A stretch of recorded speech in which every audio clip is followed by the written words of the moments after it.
Good evening, race fans. Welcome to the playoffs. That's right, Moonshiners Cup Racing Series live here from the Kansas Motor Speedway as we switch gears into the playoffs. Qualifying currently underway. Want to thank everyone for joining us right here on SRM. I'm your host tonight, Mr. Excitement, Matt Metler, and with me in spirit tonight in the booth, always, Tony Forever Trapasso. We'll throw his cat into the mix there, Sir Toots-a-Lot himself as well. We know he is with me tonight. If you guys missed last week's broadcast, it was one for the history books as the Moonshiners Racing League paid a tribute to a great friend of mine, great broadcast partner. Tonight, I'm going to carry the torch with him by my side as we go the distance here this evening. Again, want to thank everyone for jumping on board with us this evening right here live on SRM as we get set for the first round of the playoffs. All these drivers worked so hard this season. It all comes down to this. Let's take a look at our race info this evening. Kansas Motor Speedway right here from the heart of the Midwest here. You like corn, Kansas, the place to be. Last time we were here, it was some of the best 1.5 miles in racing coming down to the finish. Track length tonight, the typical cookie cutter coming in at 1.53 miles. Ambient air temperature, 101 degrees Fahrenheit. 54%, as Tony would say, water drain in the air, 7 miles per hour. That wind could be that silent, invisible assassin these drivers have to be wary of coming out of turn 4. Otherwise, tonight, these cars will be making gobs of horsepower all race long here tonight. Out on the racetrack this evening, right now in qualifying, taking a look there at Randy Mullins in the 54 machine. He completes that qualifying lap, currently 5th on the board. Going to go ahead and take a look at Tim Wortman Jr. He carried Tony's car. Whoa, things get a little squirrely there for Wortman on the warm-up lap. You know what? He's going to be my pick this evening. He did such a great job throwing it to Tony Trapasso last week. If you notice, I have his SRM banner up top left of your corner. Going to carry him with me all night tonight. Tim Wortman Jr. goes the fastest in qualifying with a 30.22. And I believe he has one more lap to go. Let's see if he can pick some more up here. As Wortman currently on the provisional pole. Going to get it wound up to the high side of the racetrack. He's going to come through the turns 1 and 2 complex. Has it fired up on the tie side. Taking it now to the bottom side of the racetrack. That's the fastest way around this joint through the 3 and 4 complex.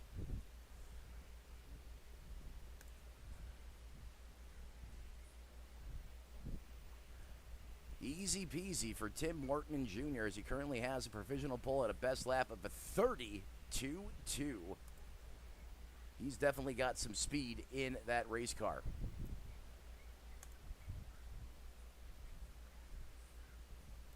Next up out on the racetrack, talking about the man with a plan. That is Warren Young, Bad Boys Racing, Dallas Cowboys.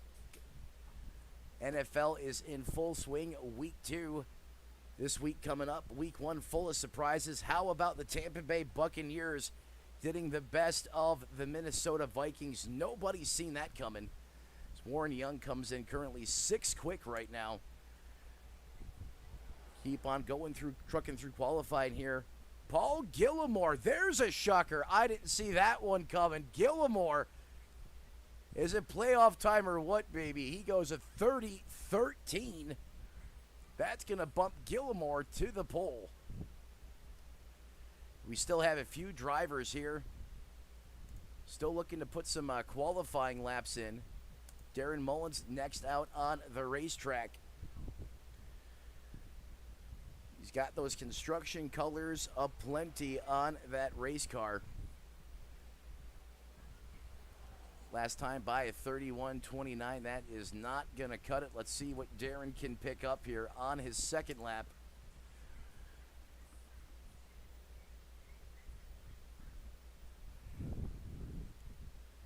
He's currently showing 24th in speed. Currently still has to qualify, looking for drivers to put times on the board here. Gonna have Jeff Carson, Nicholas Atwood, John Binder, Ed Broyles Jr., and Shane Davis out on the racetrack now. What do you say we go on board with Shane here? Courtesy of the gyro cam. You see him, he's on the top shelf where Mama hides the cookies. See, over 8,000 RPMs now as he takes it down all the way almost to the grass there. That's how you get around this place. You want to figure out how to get around Kansas, just talk to Mr. Miami, as Tony coined that paint scheme on the 79 of Shane. Currently sits in that 23rd place position right now, but that won't be for long. I can guarantee you that.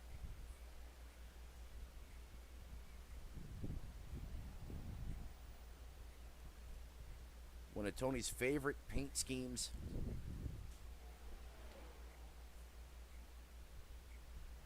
Shane Davis crosses the start-finish line. Good enough for third. I told you Shane knows how to get around this place. He was one of the haymakers the first time we were here.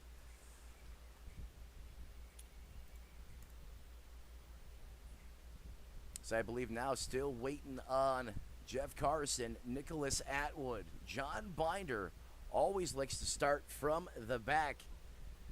Ed Broyles Jr. His time starting to wind down here in qualifying.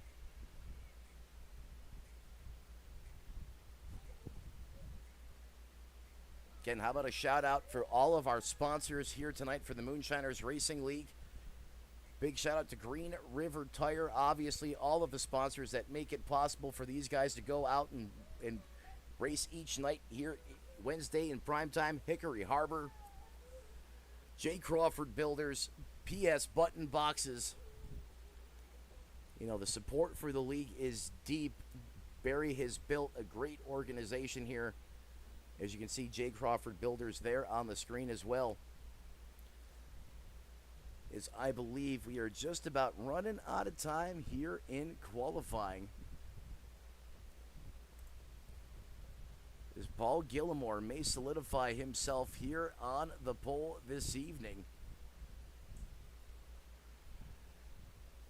Again, let's pull up that race info one more time. Kansas Speedway is the place. 1.53 miles the distance, one lap around here. Temperature, it's spicy, north of the century mark, 101 degrees Fahrenheit. 74 degrees track temperature, 54% water drain, partly cloudy, and 7 miles per hour.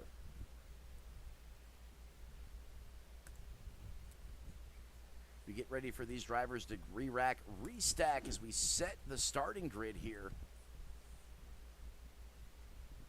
Get ready to go. Playoff racing here. Go ahead and pull up the grid here tonight. These cars all get ready to file in on pit road here behind that iRacing.com pace car. Your pole sitter tonight, Paul Gillimore from the Mid-South Division, comes in at a 31.27. Certainly has the hot hand this far outside. Provisional outside front roll on that starting second tonight. Tim Wortman Jr. in the 83. Rolling off third here this evening from Beast Mode Performance. That is no one other than Shane P. Davis. Mr. Excitement, Kenny Capola rolls fourth. Running out your top five from Beast Mode, Chris Davis in the 29. Outside of him in the 5 rod, Aaron Matthews from Rackhouse Racing. Seventh in the 78, Wayne Bowen. Look for him to come from the front. Rolling off 8th here tonight, Warren Young in the 8. There's your pick 2. Loud numbers this evening. 8 and 8. Starting 8th, Warren Young. Ninth belongs to Randy Mullins in the 54 ride. Well, rolling off 10th here, Kyle Holden in the 59. In 11th, Stephen Gibson Jr. Rolling off 12th here, Kendall Levron.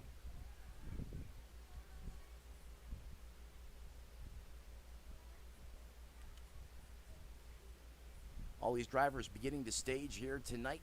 13th belongs to Hunter Carmichael. 14th rolling off tonight, Nick King in the 4. 15th belongs to Bad Chad Sullivan in the 21 machine. Paul Whitley starts 16th here tonight in the 74. Rolling off 17th, Chris Spear in the 17th. Outside of him in the 18. Rolling off 18th, Jamison Middlemiss. 93, Ryan Huff starts just inside your top 20 in that 19th place position. HMFIC of the league, Barry Sanders Jr. is going to roll off 20th. Darren Mills rolls off 21st. Justin Belmonte, 22nd. The man rocking Jeff Taylor, 23, starts 23rd. And Bobby Justice, 24th. The 64, Darren Mullins, he's going to start the climb towards the front here from the 25th position, while outside of him, Caden Norfree in the 44. Jeff Carson in the 9 starts 27th. Look for that man to come to the front. That TRD knows how to go places, and that is towards the front of the field. I can assure you guys of that. 29th belongs to Jordan Schmitz. 30th, 33 of John Blinder. And rounding out the field tonight, Ed Broyles Jr. in that 30th place position.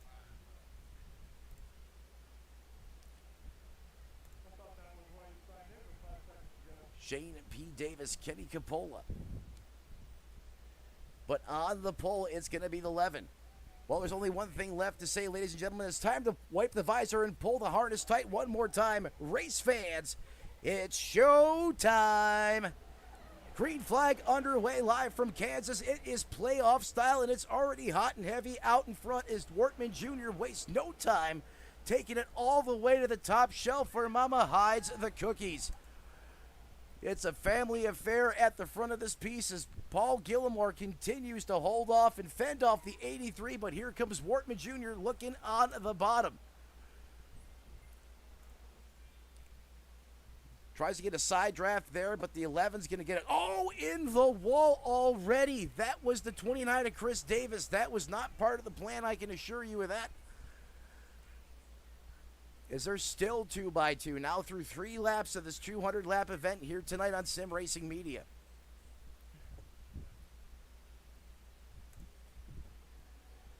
You can see there the Hornets nest right around the 79 machine of Shane Davis.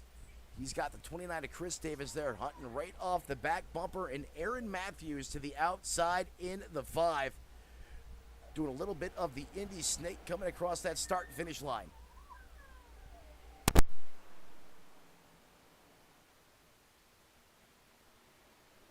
Go a little bit back further through the field, up 4 spots already. That's going to be Stephen Gibson Jr. in the 43. Wasted no time coming through the field, working the high side of the racetrack. You know, we talked about Wayne Bowen earlier in the 78. He's going the wrong way. He's lost a spot here early. Back 1 spot in that 8th position in the 78, however, still inside the top 10.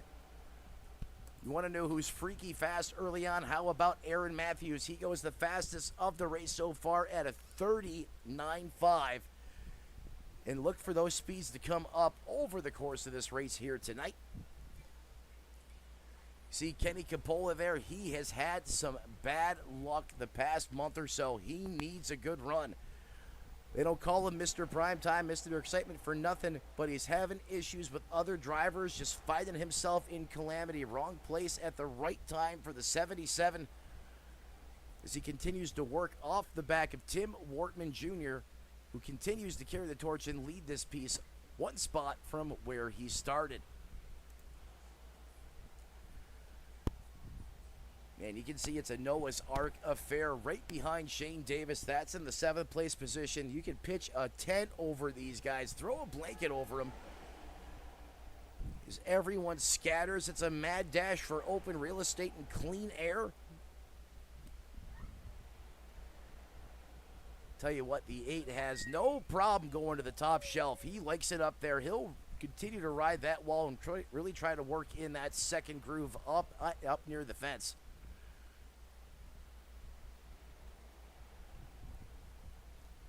Want to thank everyone from joining us on board here live on SRM. You got it tuned into the right YouTube channel. Now join the right family. That's the SRM Racing family. We have high-flying, high-octane sim racing action 7 nights a week. You just got to smash the like button, ring the bell, come home to your #1 broadcast sim sports racing provider right here on SRM. You got a favorite driver you're rooting for tonight? Sound off in the YouTube chat. Let me know who you're pulling for. Man, as you can see, almost 3 wide there near the back of the pack. Ryan Huff wasted no time charging towards the front in the 93 machine.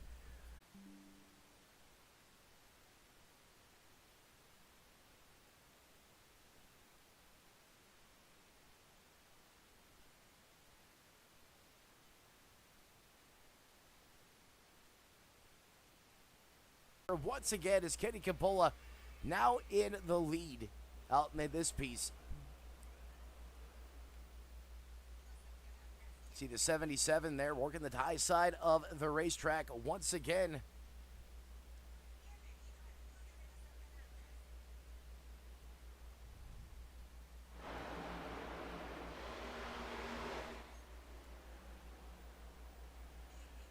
Aaron Matthews stalking him in the 5 ride.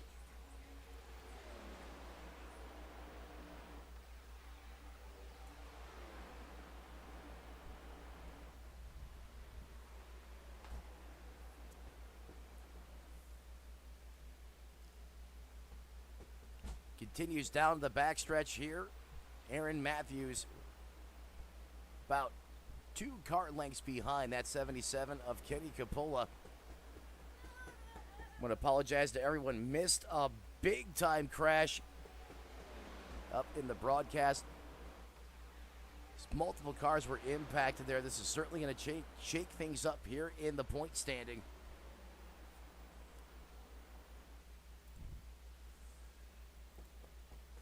Aaron Matthews side by side with the 29 of Chris Davis there. Currently has the highest running Ford. Oh my goodness. Toyota TRD. He's going places. This is 3 wide. Look at Shane Davis on the bottom of the racetrack. You got 3 cars on the top side. All that momentum wound up on the high side. You would think that top lane of Bropavero is the 43 now of Gibson Jr. Comes down, gives a high 5 to the 79.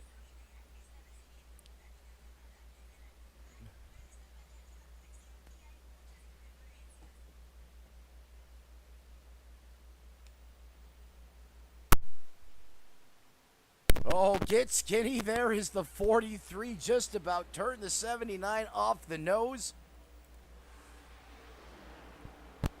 Oh, man, these guys are throwing haymakers at each other. We're only 33 laps into this one.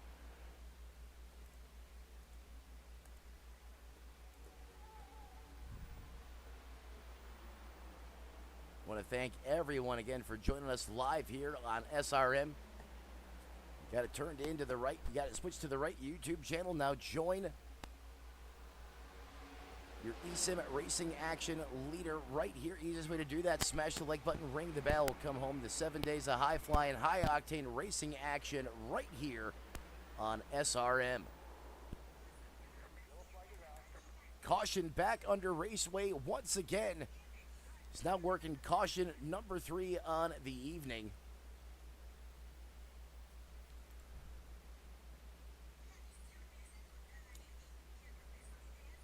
This will slow things down a little bit once again here at the front of this piece. Kenny Capola continues to lead.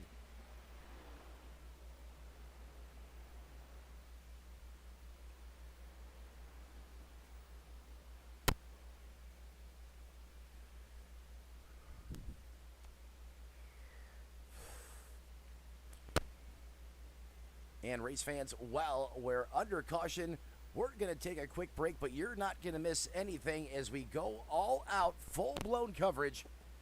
It's playoff edition on the Moonshiners Cup Racing Series. You're not going to miss a thing. We'll be right back as we go pay some bills.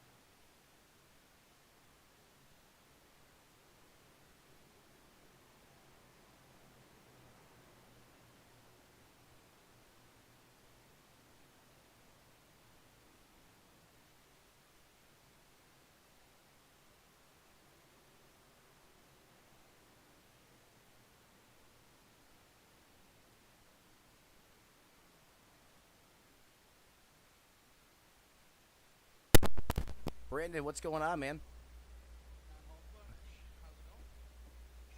Going good, my man. Currently under caution. I'll bring us back in about 30 seconds.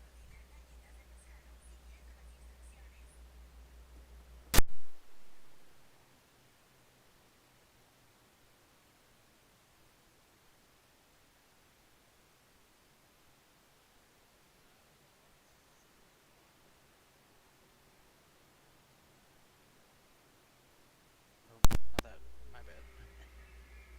bad. And race fans, we are back here live from Kansas Playoff Edition. It's the Moonshine in primetime. And up in the broadcast booth, he joined us last week, put on a heck of a production for Tony Trapasso's Memorial Race. Brandon Crossan, how are you doing this evening, my friend? I'm doing pretty good, Matt. How are you? I've been watching a little bit of what's been going on, and man, you got a great show going on so far. Hey, these boys never disappoint. How about Kenny Capolo? We were talking about him last week, and so far, Lady Luck has not plagued him this evening, and he's right where you would expect him to be, right at the front of this piece, behind that iRacing.com pace car. And he is. He's doing a great job tonight, putting some fast times down. He looks like he's got the fastest time so far.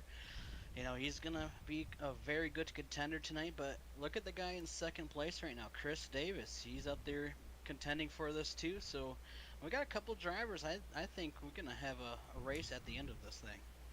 Yeah, the last time we were here, as those lights go out on the pace car, last time we were here, the finish was absolutely electric as you had multiple wrecks coming to the green flag, featuring a side-by-side drag race with Kenny Capola himself.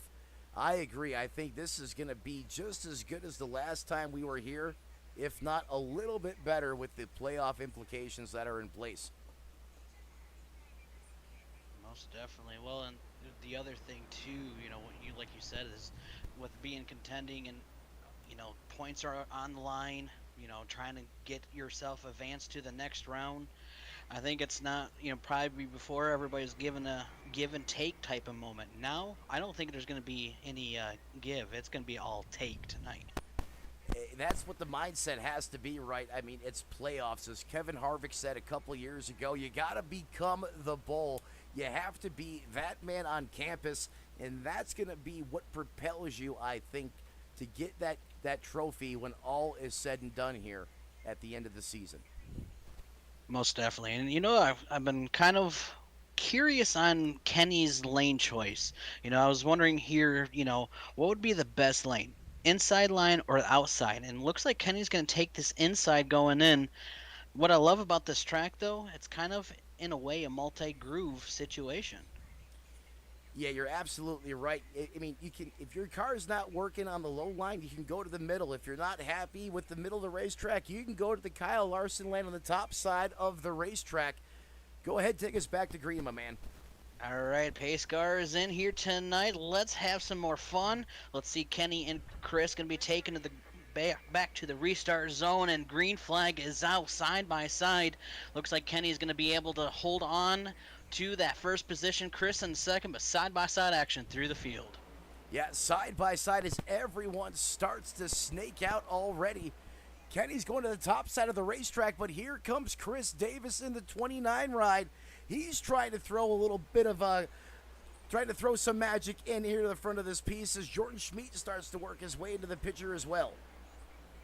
Look at that. Look at the run. That 41 is getting on the outside line. Is almost to the bumper, almost to the outside of Kenny. Can he get that perfect run going into turn 1 and make that beautiful pass?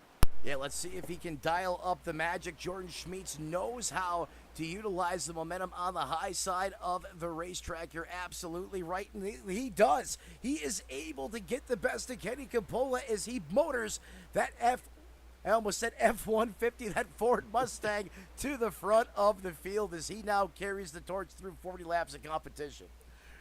Well, when he did that, Nick King, he's like, I'm going to take the advantage. I am going to follow Jordan, what he just did. Now they are side by side. Kenny's got some competition now because they are all over him at the moment. Yeah, they are swarming him like a hungry pack of wolves. You see the 33 there, a John Binder coming into the picture as well. Typically a driver that will eat on the bottom of the racetrack. As you see him doing that, is he's able to get by, and suddenly the 77 is fading quick, fast, and in a hurry. Well, the one thing, though, may want to keep an eye on, maybe this is a plan for Kenny. Let those drivers use all those tires. Let them burn their cars up a little bit faster. And while he's probably doing that, he's a little bit saving, and you know how Kenny is. He likes to make his momentum later on to make it to the end. Maybe it's a strategy call. You know, I agree with you, Brandon. I mean, Kenny, such a Oh, he gets loose. He gets into the wall. And We're currently 4 wide. Oh, no.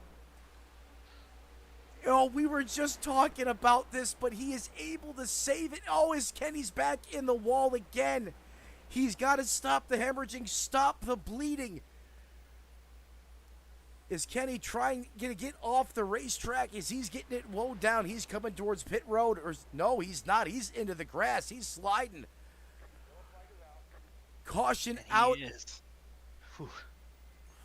Caution out on the racetrack. It was all going so well, and in the blink of an eye, it all goes bad. Is now Kenny Capola in his pit stall on pit road. Man, you know, we were just, like you just said, we were just talking about, he had a great run going there, but man, it was just a freight train going on. Everybody was everywhere so quickly. It was kind of a, I didn't know it's like one of those situations. Where do you go? I don't know where to go because everybody was everywhere. Yeah, I mean, you had cars literally scattered all over the place. Clearly, he was, getting back to the conversation at that point in time. I agree with you. I think he was just trying to conserve those Dr. Feelgoods, those Goodyear Eagles, trying to slide to the back, and unfortunately, caught a little bit of contact there as cars were trying to charge towards the front. And after that mayhem on the racetrack, it is a fully loaded Waffle House situation coming down pit road. Everyone coming for tires and fuel. That's the best thing to do right now. You know, this track is just one of those tracks that you want to have, beautiful tires. You don't want to be out there on used tires, especially how these cars handle. So I'm excited how this green flag is going to be, because now we have a change of events. We have different drivers up front. Who is going to be able to prevail and make those moves that they need to do while we have a 4 wide coming out of pit road right now? Yeah, 4 wide, look like a Blue Angels formation. You can see the forward, Nick King, Barry Sanders, Caden O'Fry in there. They're going to have, thank God for electronic timing and scoring, trying to get that one sorted out, because I'm telling you, a few of those guys look dead even at the line.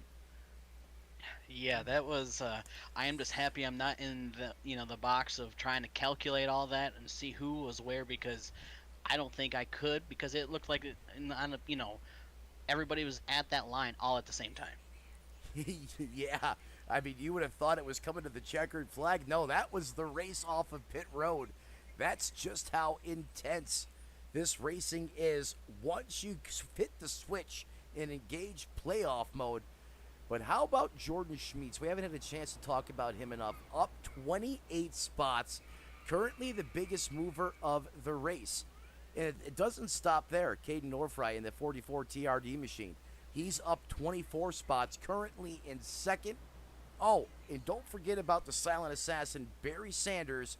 He's currently in third, up 17 spots. So all these drivers that started deep in the field have came up with some sort of strategy and were able to execute it with the way the 46 laps of this race has unfolded, and they have found themselves at the point. Brandon, what do they need to do to ensure they stay there throughout the course of this race? Well, right now, protect those spots too. You got these drivers, being up here up front. Like I've said last week, you got to do something completely different. If you know there's drivers faster than you, why not go for it? We are lap 46 out of 200, and they're doing what they have to. They're going to be looking at these cars. They're going to be testing these cars to see how these are going to handle this early in the run, how they can do it. But look at, like, right now, Jordan, he's got the perfect spot, that fresh air. You want to have that fresh air to be able to keep going, and they're in a good spot. So Jordan and Caden, give them a shout out tonight. Having so far, let's see what's going to happen on the restart. Yeah, I agree, man. Well said. As you see some wave around cars here, they're getting back around the pace car. They're going to get back on the lead lap, back into contention. This will give Jordan Schmeets the button here as we rack him, restack him. He's going to have the Toyota Caden Nofry on the outside. Reach up, pull those belts tight one more time. You're probably going to have to do that over the course of this evening, just a couple of times with as wild as it's been out there. That is for sure. But that's what's always so fun about this track is it's, you never know what's going to happen, because of those different grooves. We've already seen it multiple times tonight, 3 wide, 4 wide. And that's where the challenge is for the drivers, especially for the spotters. You want to make sure you're going to call it out right. Hold that line. That is going to be the biggest thing tonight, is holding it line, because you don't want to drift up, because if you're 4 wide and you drift up just a tad little bit, that's when the big one happens. And we've already seen that big one happen because of just a little bit of a drift up. Yeah, oh yeah, well said. You got to hold your line. If not, there's a 4,000-pound race car there as Jordan Schmeets hits the Geico restart zone. He's going to smash the gas as he turns that V8 back to 9,000 RPM. If everyone's coming back to full song, screaming those V8s through the heavens, what a restart by the 41 of Jordan Schmeets. Barry Sanders door-to-door with the 44. They are side by side coming out of turn 2. Right now, Barry looking like he's got the inside, but Jordan getting the run on the outside. Who's going to be able to hold it? Because right now it's neck to neck, and who's got the perfect seat right now? Nick King. Oh my. That almost was smothered and covered quick, fast, and in a hurry. We're almost 4 wide after that. Here comes the 9 of, is that Jeff Carson on the high side now? Where did Jeff come from? Comes out of nowhere. He's going to be I want to say he's our ninja tonight, because I did not see him coming anywhere. They often say, as you see the 4 in the picture as well, Mr. Where did he come from, as Harvick made that line famous. But in this series, Jeff Carson is argues that point time and time again. I had no idea. He wasn't even on my radar. I just about lost my train of thought when I seen him up there. Now Jeff Carson inside the top 5 in that 4th place position, and he's up 24 spots.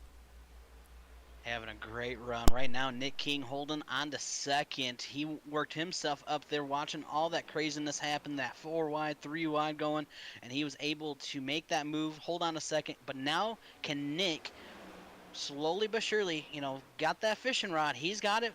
Can he reel it in and try to get around Jordan here? Well, hopefully he's got about 5 or 6 hooks on the end of that line there. He can get a good grip, let her rip tater chip, and see if he can get on by. Because right now, I want to say Jordan is the best. You know how bass are. They're tricky to get because they will give you a hard fight, and I think that's what Jordan's going to do with Nick King. Oh, absolutely here. You got 2 of the fast Fords here at the front of this piece now. Nick King's already drove his tail off to get where he is. He's had to climb through the field as well. He's up 12 spots. But Jordan Schmeets, biggest mover he's basically started back in the woods as far as I'm concerned, or the cornfields, if you will. And I agree with you. He is going to fight to the bitter end. Once you give Jordan Schmeets the lead, he is not just going to roll over. He is going to make you go up there and take it from him, just like what he's doing to Nick King right now. And that's it's that fresh air. Jordan having that fresh air right now is definitely, being on his positive side. Nick has kind of got that dirty air trying to get, look around, but look at that. Nick's right at that bumper, and he is looking now. Like the Intimidator from back in the day as he stalks his prey, just putting a laser beam on the back of the 41. Now Nick King's going to take it down to the apron of the racetrack, going to get a great run here. Could be a John Force situation, and it is coming into the turns 1 and 2 complex. Nick King eating on the bottom of the 41 on the top shelf. They're still side by side, but Nick King able to cling. Nick King takes it to the point. That was a beautiful pass that Nick did there. Was able to hold that bottom line all the way around and just float right in front of the 41. Now it's time to see if the 41 will fight back, but we have company. That driver that we said, where in the world did he come from? Jeff, he is right there in third, side by side with Caden at the moment. And that's another driver. Let's see what Caden has in store for us, because he is coming. Yeah, I mean, if you take a look here, just inside our top 4, you have all of our biggest movers of the race. In the 44, he is in that conversation, up 23 spots. He's now challenging the 41 of Jordan Schmeets for that second place position. He is side by side now, getting ready to go into turn number 1. And looks like he's going to be able to have the run, but will the 41, that's the question. And my question for you, Matt, is this type of track, because I'm not really familiar with it. When you're side by side, what line do you think is the best to try to get around? Like some tracks, if you stay up high, you will fall back. But this track, I'm not sure. It looks like the inside is what you want to be at. Yeah, I think what you want to do here is we go on board here with Caden Ofry, looking out the nose of his race car. I think you want the energy, your momentum to start from the top side of the racetrack, and you want to be able to carry that momentum all the way down to the bottom, just like that floater, as you described it, that Nick King put on Jordan Schmeets. I think that's the best way to execute passes here at Kansas, especially with the way the track conditions are right now. We got some more. Ooh, driver in the back getting into the wall, but able to save it and keep it on going. I'm not sure who that was, but that was a little dicey. We're going to battle once again here for second. Look at that. Beautiful, beautiful. That's a beautiful picture right there. Just watching this action happen. Yeah, little Warrior Reps in the 4 going at it with the 9 of Carson. You got 2 Toyotas at the front going up against 2 fast Fords. Jeff Carson, he's going to take his turn to the front. Now, Jeff Carson goes to the point. Caden Ofry's trying to go with him. Man, oh man. It's back and forth, I think, type of night. I think we're going to see multiple people taking the lead over tonight, because we've seen already multiple drivers that we can't. Oh, there's a spin in the backfield. Yeah, spin in the back. Great call there. Was that Jamison Middlemiss? I believe it was. It is Jamison Middlemiss, as he is off the pace and well off the racing groove. Not seeing too much damage on the 16 Chevrolet Camaro, as I believe he got into it with bad Chad Sullivan. Is this now going to bring out caution number 4 on lap 60? The good news is for Middlemiss, all the fenders on the car look straight. The nose clip, the front splitter is in one piece, and that rear diffuser still looks showroom brand new. Middlemiss comes out on the lucky side here, catches a big break at Kansas. Well, I'm not sure. I haven't looked, but what are our stages here tonight? Because with it being 141 laps to go, when will the next stage? So we're going here now to lap 100, and then it's going to be a 100-lap shootout for the third and final. Man, so question is, do you chance it to try something different? Do you go in to get those beautiful 4 tires? You know, what would you do as a driver if you were out there knowing you still got a little bit to go for our halfway point?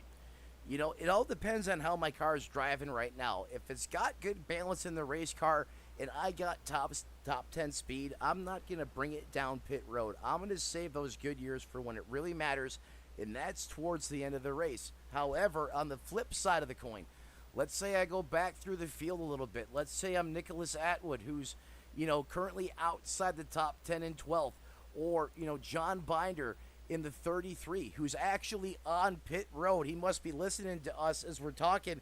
Go down there, put 4 fresh Goodyear Eagles on that race car, make an adjustment, see what you can do to help that car come to life while you have the laps remaining to try some different things to see what that car adapts to, and on the other side, what necessarily it may not like, so you know what to do for the final stint.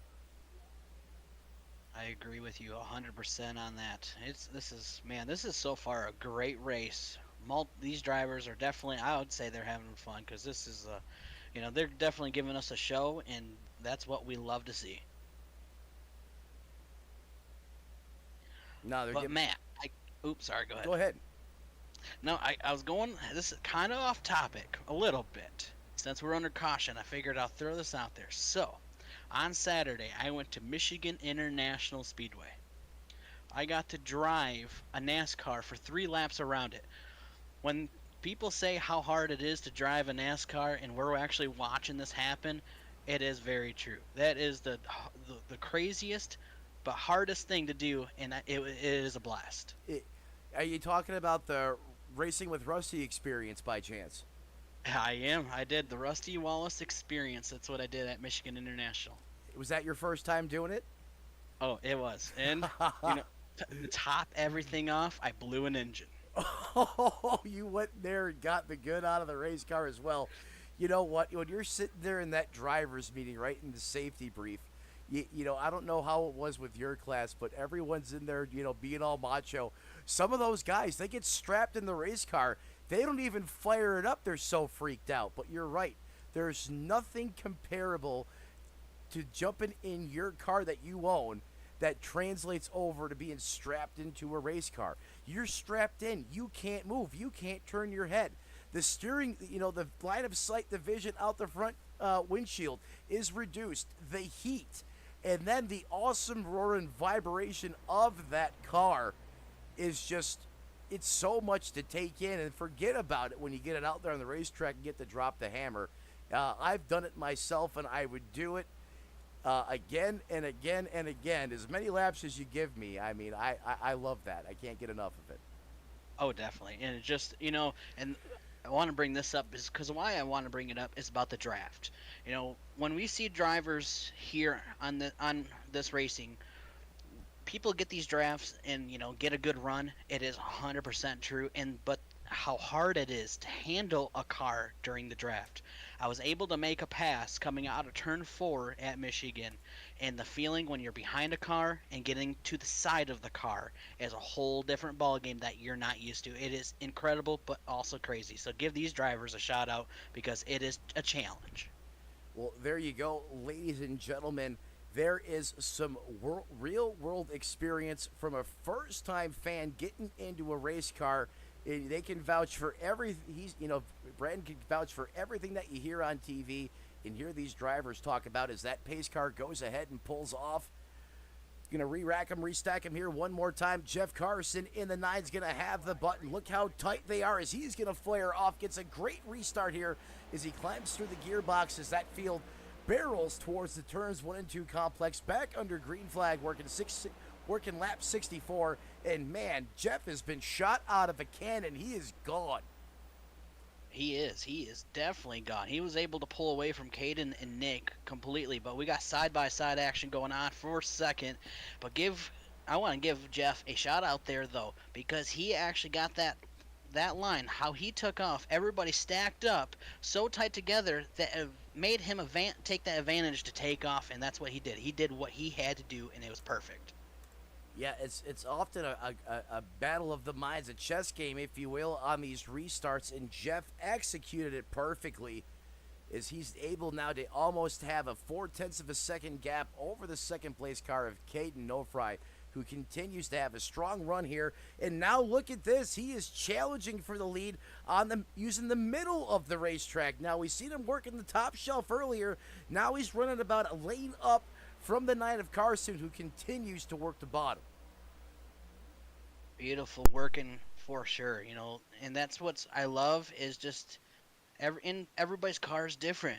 How they set these cars up, the longer the run goes, you know, the temperature. That's what I love about open setups. Oh, we got a driver going for a ride, but was able to save it in the backfield. That was a crazy ride. Yeah, that may have been Hunter Carmichael in the 3, and he did. What a save, as we're still under green flag action. Kenny Capola back there as well. He has him in tow. Another huge moment for the driver of the 77, someone that cannot afford to be caught in any more mayhem out there tonight. The driver of the 77, Kenny Capola, currently working on his return to the front, currently mired in that 20th position, 16 spots from where he started. And look at that right now. We're 2 by 2. We were almost 2 by 2 by 2 there for a quick moment. But the top 4 just right there watching, hanging, and having a great show for us up here because, man, that is great racing because they were almost touching going into the corner. Yeah, they looked about, you couldn't like you slide a piece of paper between those race cars. They were so close together. You see Nick, then that 4 Warrior Wraps. He's got some tire marks on the side of that 4 Mustang as well. Big time arrow moment for Caden as Nick King got right up on the back diffuser. He almost lost it. What a save by the driver of that Toyota Camry. That was huge. I feel like that was just a, hey driver, I am here. Let's have a party. Yeah, let's do some keg stands at almost 180 miles an hour. I bet you if we go and jump in and talk to Caden on the radio here the next time we get a chance, I'm pretty sure he's not going to want Nick King to do that again. Oh, no. I think he might need to come back down pit road and change that fire suit also. Yeah, Code Red and Code Brown moment all at the same time there is, you talked about the draft and the way the air changes the effect on the way that race car handles. You've seen it right there on the racetrack with the 44. The minute Nick King got up to the back and changed the way that air was coming out from underneath that Toyota Camry, everything changed immediately. He had to quickly correct and adjust the way he was driving that race car. And if he didn't have such great situational awareness, he probably would have had that 44 in the fence. As Nick King continues to work in that second place position, but Jeff Carson starting to come back now on the bottom as he has the 29 of Chris Davis in tow. Man, there we got 3 wide going on right now, kind of in the middle of the pack there. They are able to hold on it back to double file now. Great job, and like you mentioned earlier about the air, great save and great job holding on to it because that is a hard time to handle these cars if somebody just takes that air away from you. So these drivers are doing a great job. They're doing a phenomenal job. And I mean, you want to talk about the sense of urgency. I would have thought after a couple pretty big caution sequences here where we've had some big name drivers involved in some calamity on the racetrack where they might have, turned the dial back just a little bit. Nope. In fact, it's looked like it's gone the other way as we're still in a fury here, 2 by 2 and at times 3 and 4 wide, especially around the 41 of Jordan Schmitz, who continues to try and claw his way back to the point. Going a little bit farther back in the pack right now, just kind of checking up on some of these drivers. Barry, we saw him up front there for a little bit. He's holding on the 9th place. His teammate there, Warren Young, haven't really talked about him much. He's holding on to 10th place, running your top 10. Kind of watching these two just riding it out, having a decent night tonight so far. You can see right now Barry just riding the wall and Warren's, his teammate there, riding the white line. So different lines going on in the backfield. You know what else with Fancy Pants, a.k.a. Barry Sanders, is starting to do? He's really trying to work that top line of the racetrack in I know he's usually really strong here once the high side of this racetrack comes in. And look at that. He has, as you mentioned, one of his own in Bad Boy Racing, Warren Young, in the 8. I thought maybe he was going to go up there with him as Warren now takes it back down to the bottom. But you can see Barry Sanders trying to really work and stay committed to that top groove and trying to get it to come in. He's doing a great job, but also you're talking about the top groove. Jordan also holding that top groove and trying to see if something can happen. He's right on that back bumper. I believe that is the number, who is that? The 29 of Chris Davis. So a couple drivers taking that high line around.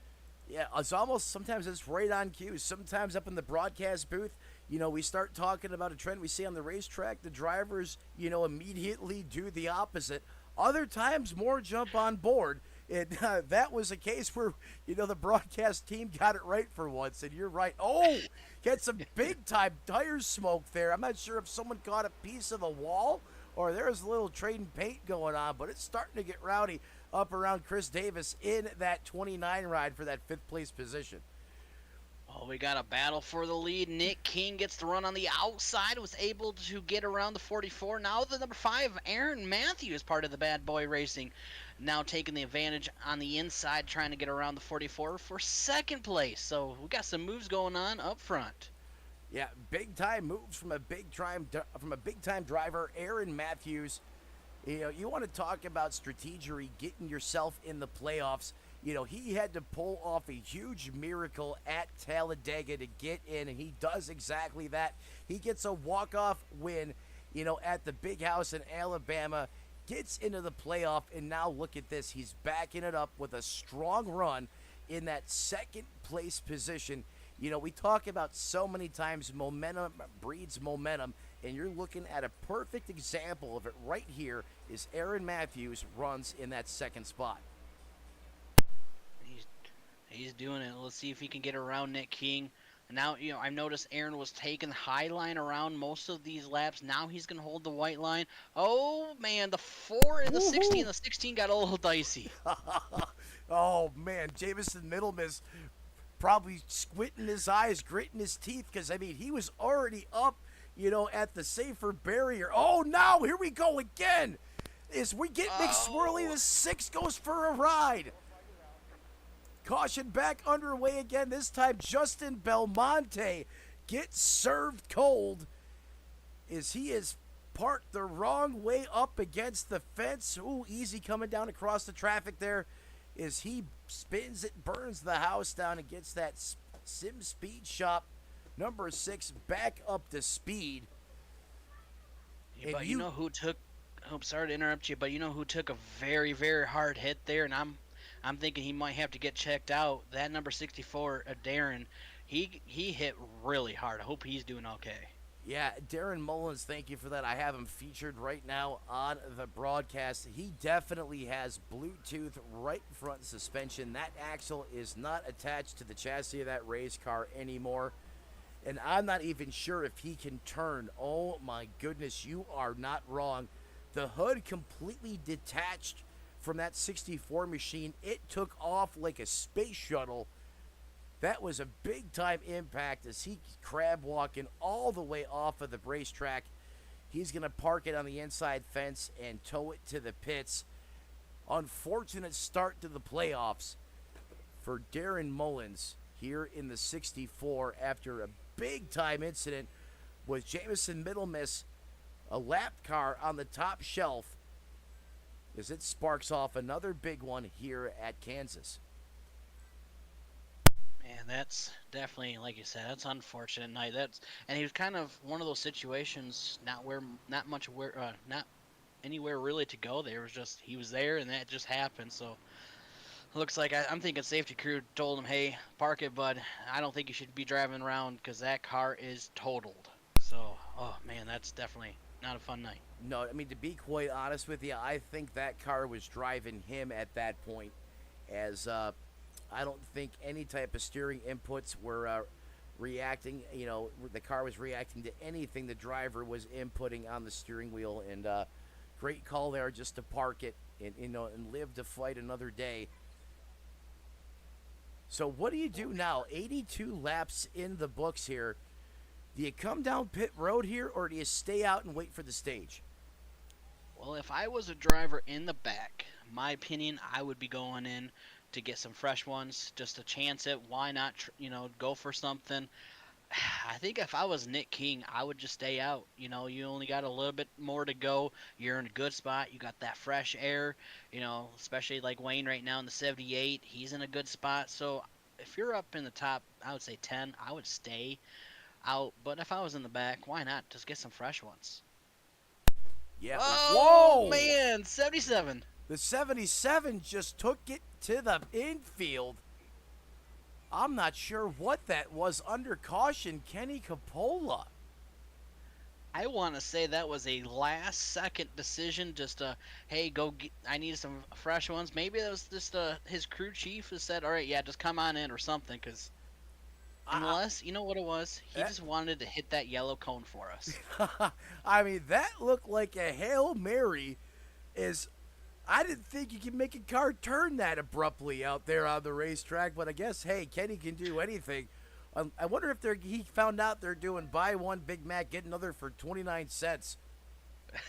It had to be, because that decision of how quick he decided to go left, there was something important going on in the pit road. Yeah, how he didn't get a penalty, he made the commitment code, is beyond me, but, well, hey, I guess sometimes you just got to go with your gut instinct, especially if you're the Kenny Capola there. Speaking of going with your gut instinct, we're going to take a break, pay some bills, but don't go anywhere. You're going to be locked into flat-out coverage right here on SRM. And clear. All right, I got a 2-minute commercial break, and we'll come back in. I appreciate you asking to join me again, man. Thanks for coming. Be right back. Hell yeah, man. I'll be right back.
All right, you ready? Coming back in 5,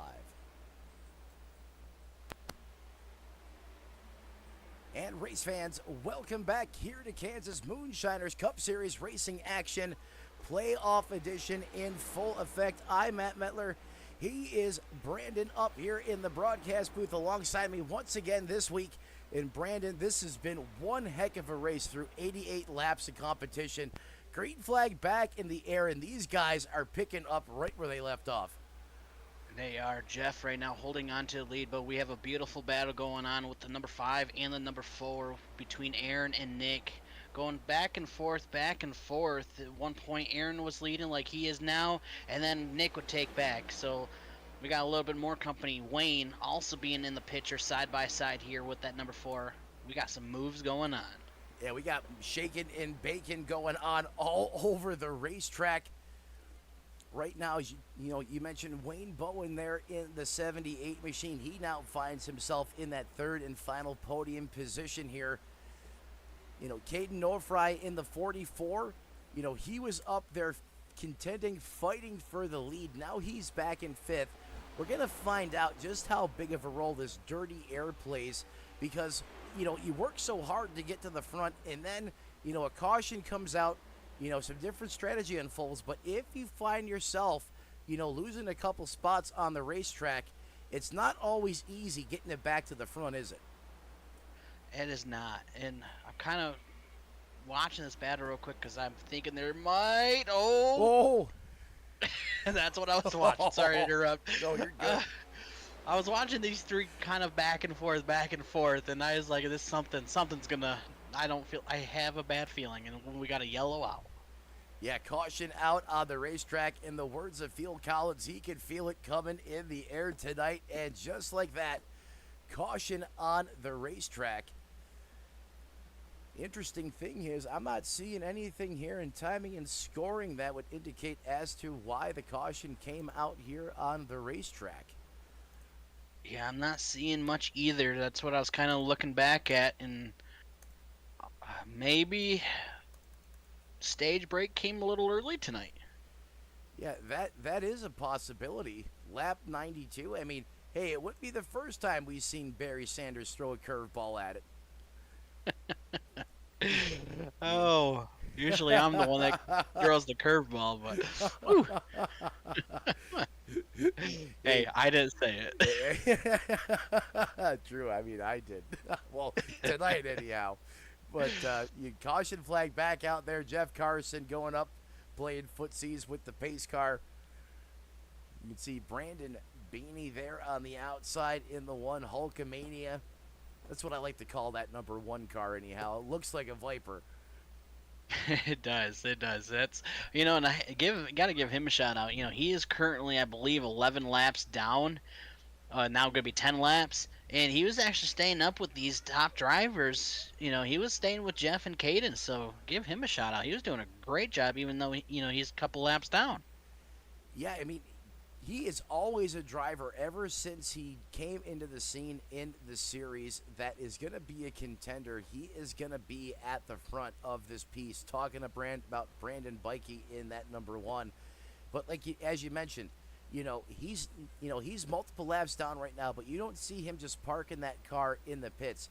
He's out there getting reps, laps under his belt, because that's what champions do. Even when it's not your day, you go out there to compete, you go out there to learn. A ton of props and give a ton of credit to the driver of that number 1 Toyota. Definitely, but look at that. We have a game changer here going on up front. Look who is staying out on the track if he does not go in this time by, and he's going to maybe lead this field to the green flag. Jameson, he's going to play a curveball for us tonight. Well, I'll tell you what, Jameson's been instrumental in a couple different features of this race so far. Back 2 caution sequences ago, he was a big part of that. And now look at it. You fast forward 20 laps, and he's going to take these guys back to the green flag, it looks like. Great call. He's, why not? We'll go for it. Let's have some fun with it. Change a little bit of events up, because it's the playoff time. Why not? It's the fun time. That is. And I like to call it going Las Vegas high stakes mode. And if your car just doesn't have the speed to compete, heads up, you got to do something under caution in the pits to get off cycle. And I love this call by the 16. You mentioned it before. Clean air is so critical, especially with this next gen car. Jamison Middlemiss saying go big, go home, and I love the call as the 16's out in front right now. Now the key, though, because he's been out there for 11 laps on those tires, do not wheel spin. Keep that car and get that perfect start. Yeah, try That's to take a page out of. Oh, sorry about that. Try to take a page out of Jeff Carson's playbook when he was at the point, because he restarted like a boss. Let's see if Jamison Middlemiss can recreate a little bit of restart magic like we've seen from the 9 when he was at the point. Definitely. And I know this is kind of a little bit out there, but I have to give a shout out because I never thought how important it is to have safety crew and how well they do. On Saturday, we had a car catch on fire. Blew up also, catch on fire. And they instantly out there. Even though I blew an engine, I was not on fire. I came down pit road. I had that safety crew right at my car, getting me out of that car because I was smoking. So, got to give a shout out to all those guys and girls out there that do a great job keeping these drivers safe. Now they certainly do. So the first time I actually did the race with Rusty Experience, I snapped an axle, which took the brake lines along with it. So I had no brakes out there. I basically had to gear down and get it into first gear and just drive around the apron a couple times. You know how the radio communication is. You can hear them, but you can't talk to them. So they just kept telling me, "Hey, you're dropping fluid, keep it on the bottom of the racetrack." And as soon as that car came to a stop, just like you said, that safety team was there. Definitely. Well, look at that. We're getting ready. That flag man is going to start dancing up in his little box, Matt. Let's have some fun with this. Yeah, why not? Barney the Flagman's doing the safety dance. We're going to do the restart dance up in the broadcast booth. Back to the green flag action. And look at the 16 doing what we just prescribed up in the broadcast booth. Having a great restart, didn't spin the tires. Now the 16 gets a taste of that clean air to the nose of that Chevrolet Camaro. Look at Carson on the nitrous. I think he got a piece of the wall there. If he didn't do that, he was going to motor right on by. And there he goes again. Carson with the power move on the top shelf. That was beautiful, and he did. He got a little bit of the wall, but it did not hurt him. He's like, you know what? I'll just give you a little bit of love and just keep on rolling. Because we got drivers side by side all over the track. Because, man, look at the moves going on. Yeah, big-time moves going on. Unfortunately, Jamison Middlemiss going the wrong way. That just goes to show you how important tires are here. But I still love that strategy call. Get your car up towards the front of the piece. Hopefully he can stabilize inside the top 10. But here we go. Once again, everyone doing the Indy Snake. Cars going all over the place. They're going high. They're going low. They're in the middle. Look at Tim Wortman Jr. He doesn't know where he wants to be. He does. But I wanted to want to point this out, though. Even though he is falling back, we're talking about Jamison here. He might have a good spot, though, too. If a caution does come out, he can get those fresh 4 tires. Especially coming out quick and early, he may be able to move forward because everybody's going to have the older tires. They're not going to come in like he's going to because he has the older tires. So he might be in a good spot, though, with strategy-wise.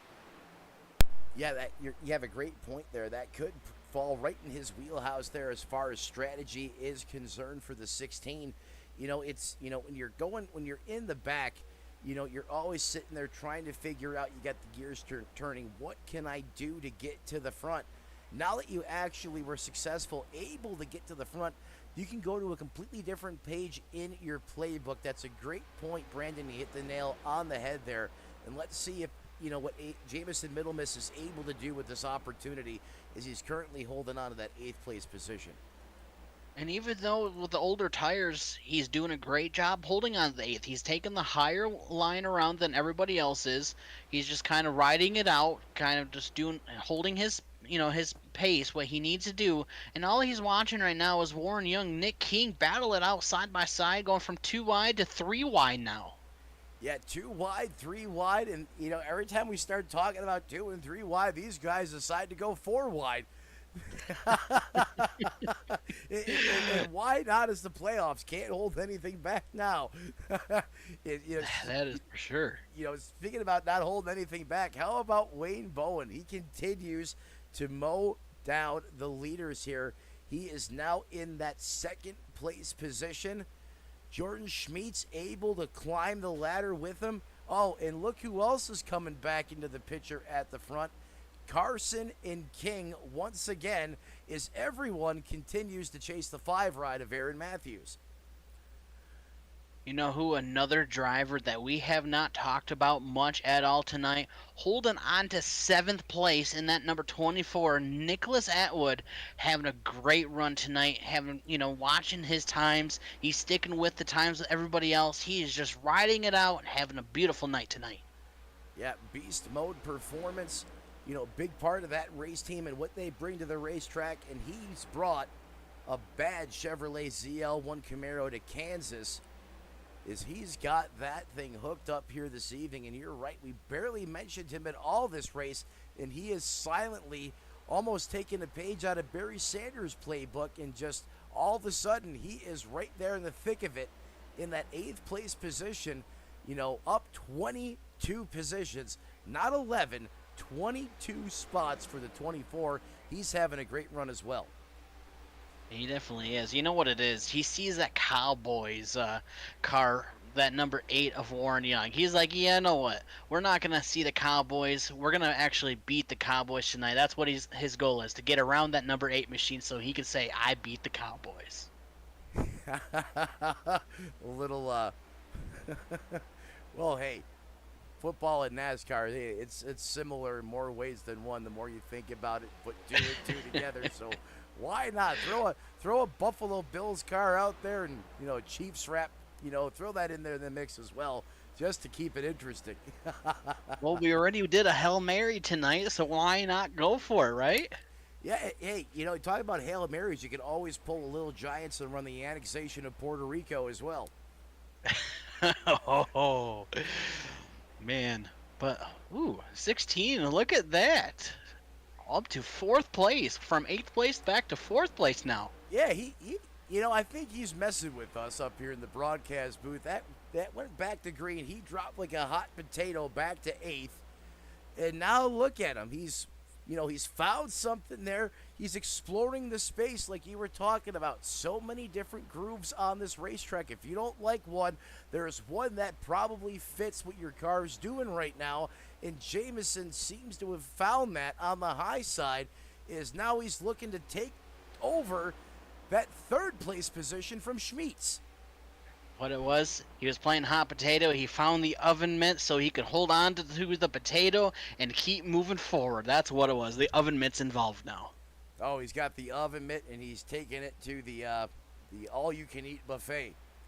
Oh, yeah, he is doing what he's got to. But look at that. We didn't mention earlier, Aaron Matthews was leading. Now Nick King, I'm telling you, these two are back and forth. Back and forth, back and forth. Nick King now is your leader. Let's see if Aaron can go back and pass Nick King and just watch this little battle going back. Yeah.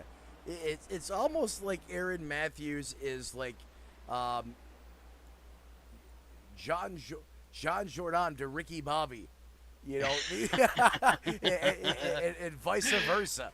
Whenever one seems to go to the front, the other one is in tow or not far behind. And these two, they're not afraid to throw punches at each other. And I'm not talking physically. I'm talking from a racing perspective out there on the racetrack. And you're right. Aaron Matthews had the lead. Nick King said, it's my turn. He goes up there and takes it from him. And now here we go. Aaron Matthews. Oh, Jameson. Sorry to interrupt you. Oh, almost lost it, but he saved it. Oh, sorry to interrupt you there. No, it's okay. He got some more skids on the suit. Oh, I think I got some skids up here in the broadcast booth just watching that happen. Oh, that could have been real bad. The 83 there, he came up a little higher than he intended to there in And oh wow, the 16 there in middle miss was occupying the space, and he had to turn down off him quick, fast, in a hurry. It almost lost it in the process. Oh man, that is. Whew. I tell you, oh man, Wow. Jameson is having a battle holding onto this car right now. He is loosey goosey at this second. I think. Do you think maybe he burned off that right rear a little bit, just rocking the top shelf of the racetrack up there? And I mean, yeah, it looks like he is loose, and he's got some new damage to the back of that Camaro as well.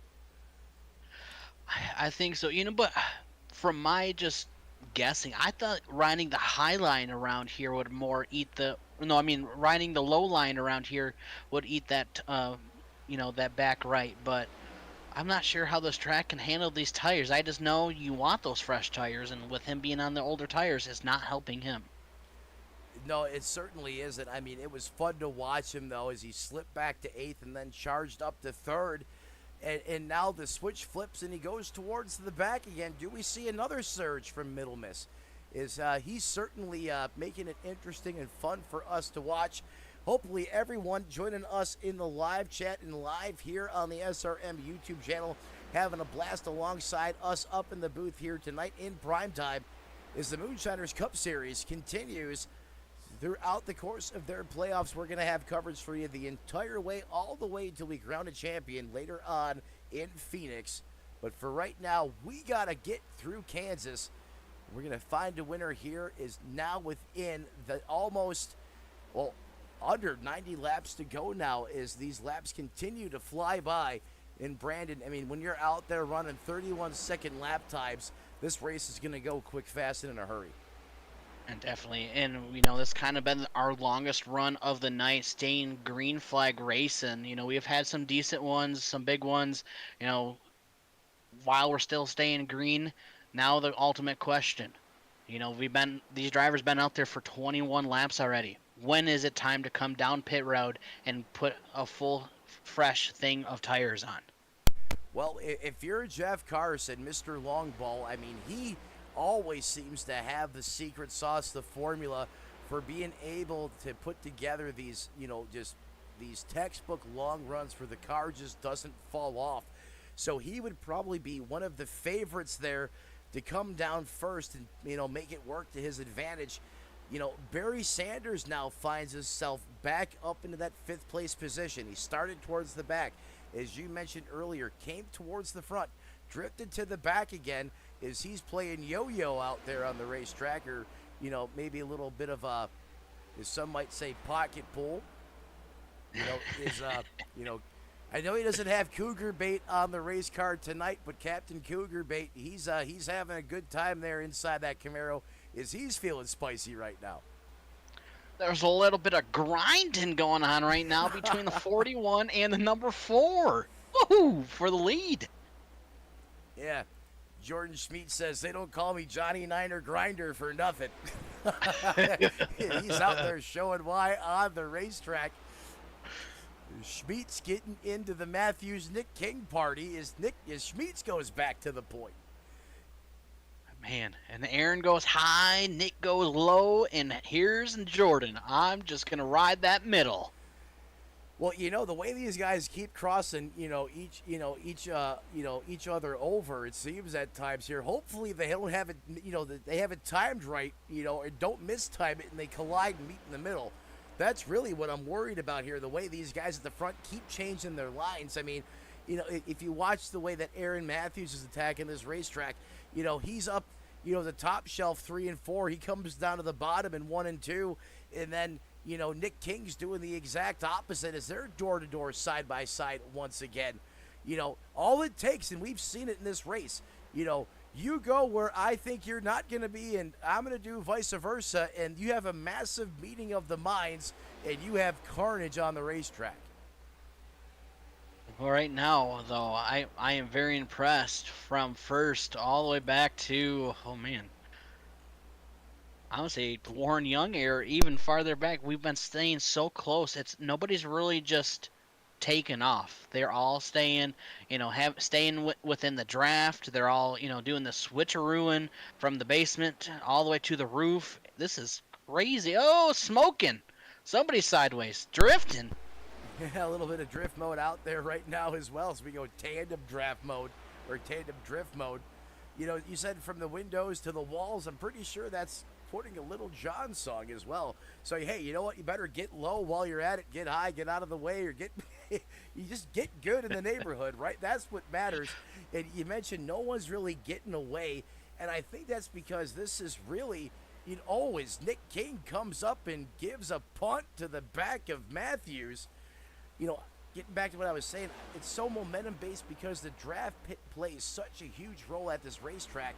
I mean, you really got to have a strong car to just go up there and drive away from the pack, especially when they're single file.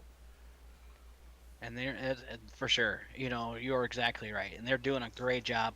But that when Nick got into the back of that number 5, gave him that little bit of love, that really made basically both of them, Aaron and Nick, fall back. It hurt their momentum really bad. And that's what you were just talking about, was the momentum. And that shows you do not want to make that little just bump like that. That will screw you up.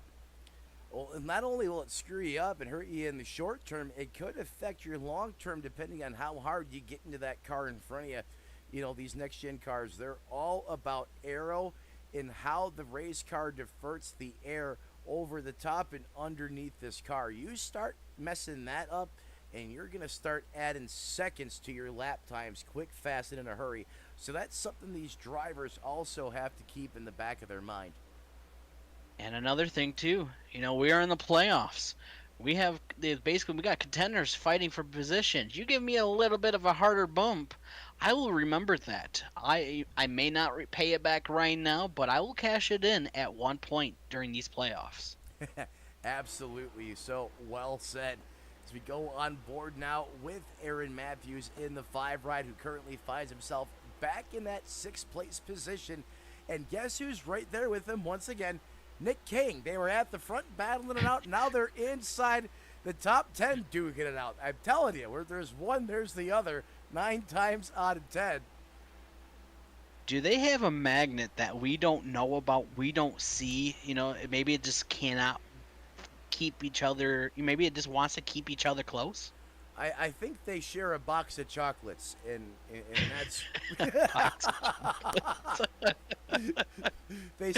I sit up there on the pit wall before the race, and I don't know. It. But it seems that way. They have some type of attraction out there on the racetrack. That is for certain. As we go the on board.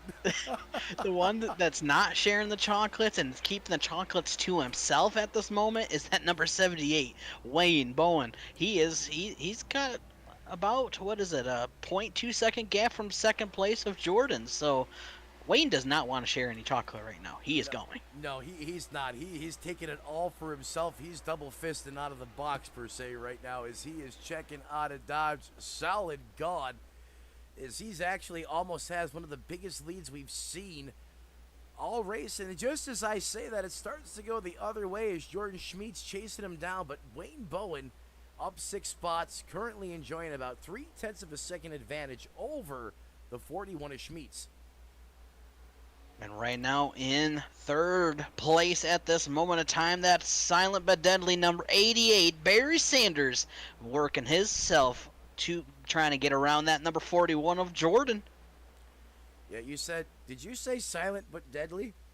Yes, sir.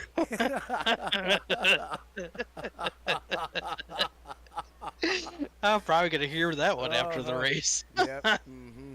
Well, it can be a silent but deadly as long as you're in front of the 88. You don't want to be behind that race car and be dealing with that on top of it. Charcoal filtering, Barry. Charcoal filtering. It works wonders. Check it out sometime. Well, for how many brown streaks we have going on in these fire suits, it might be deadly and silent out there. You don't know. Yep. You could almost, put a whole race together around it and call it the Brown Streaks 400 or something like that. Especially Oh, when that's these beautiful. guys get fired up, anything is possible. Especially, I'll tell you what else is, becoming a trend is the lead increasing for Wayne Bowen. We were talking about, about 20, 25 minutes ago, how it's hard to pull away from the pack of cars. You got to have a really solid unit underneath you. And, Wayne now out to the biggest lead I think I've seen all day as he's approaching 7/10 of a second now over Jordan Schmeets in that 41.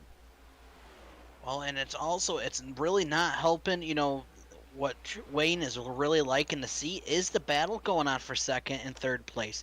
They've been side by side for a couple laps. I've been watching, kind of doing a back and forth thing.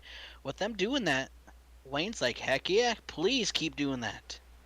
Oh yeah, he's looking in the rearview mirror, smiling, cheering this battle on. I agree 100% because Wayne, no, that's free time for him on the racetrack. That is money all day long. The but you know what? The kicker here is I don't think anyone can make it the rest of the way here to the end. Money stop is going to be looming.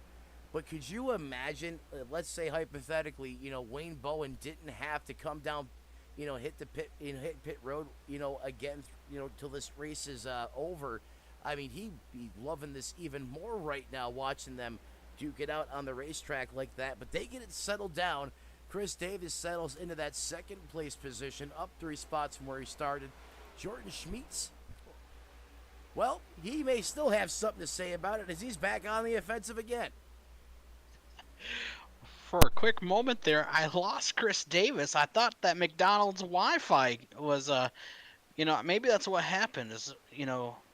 McDonald's was having more of a special and their Wi-Fi was going crazy because there for a moment, Chris Davis disappeared on me. Yeah, he went Wi-Fi on me too as well there for a second.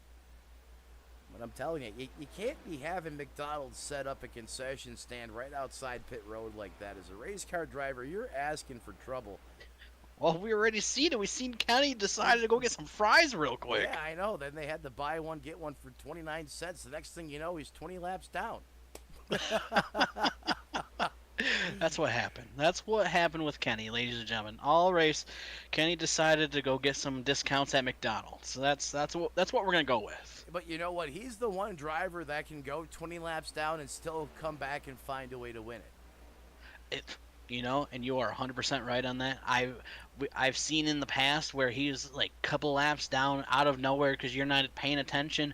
He's back on the lead lap in 10th place, and you're like, what the heck? And all of a sudden, he's just battling for the lead. You're just like, where did this guy come from? Exactly. Where did he come from? We've said that a few times tonight over, referring to a couple different drivers out here, getting back here to the Matthews King Fest. Guess what? They're still duking it out back here in 5th and 6th, side by side, door to door. They still don't have it sorted out. They do not know how to share the chocolate. They're trying to battle too hard for the chocolate to whoever wants it more because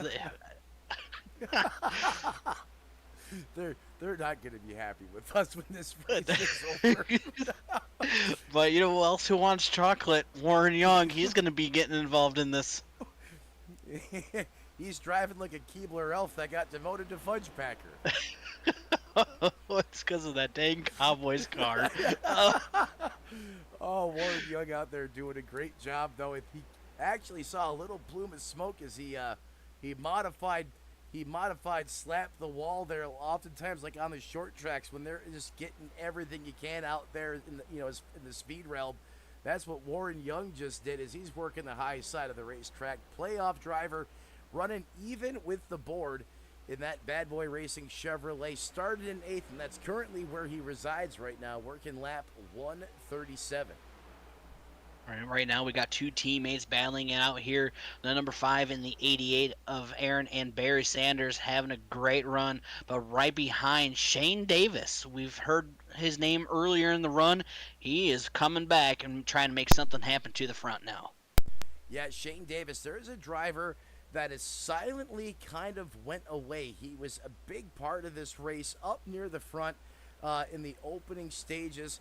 kind of got mired back in traffic a little bit, or perhaps this was all strategy to stay out of the mayhem. But as these laps continue to wind down, just as you said, Brandon, Shane Davis in the 79, starting to make his bid towards the front, now he's caught the 5 of Aaron Matthews. Door to door, side by side, he's going to stay committed to the bottom. Aaron Matthews is going to give him plenty of room as he works the high side of the racetrack. What a pass, clean pass by the 79 of Shane Davis. He now is up to that 5th place position. He has cracked the top 5. He definitely is, and right now between Jordan and Shane, a 0.3 second gap at the moment. And it looks like at the second, Shane's a tad a little faster, 31.9 compared to Jordan's 32.5. So some reason and somehow that 79 has hit the button. Oh, we got pit strategy starting. Oh, and he's spinning in. Oh, big trouble on pit road. I'm not sure who it is that lost it getting onto pit lane there.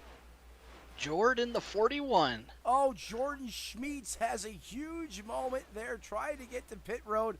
The money stop has big-time bankruptcy problems for the 41 of Jordan Schmeets, who finally gets it into his pit box.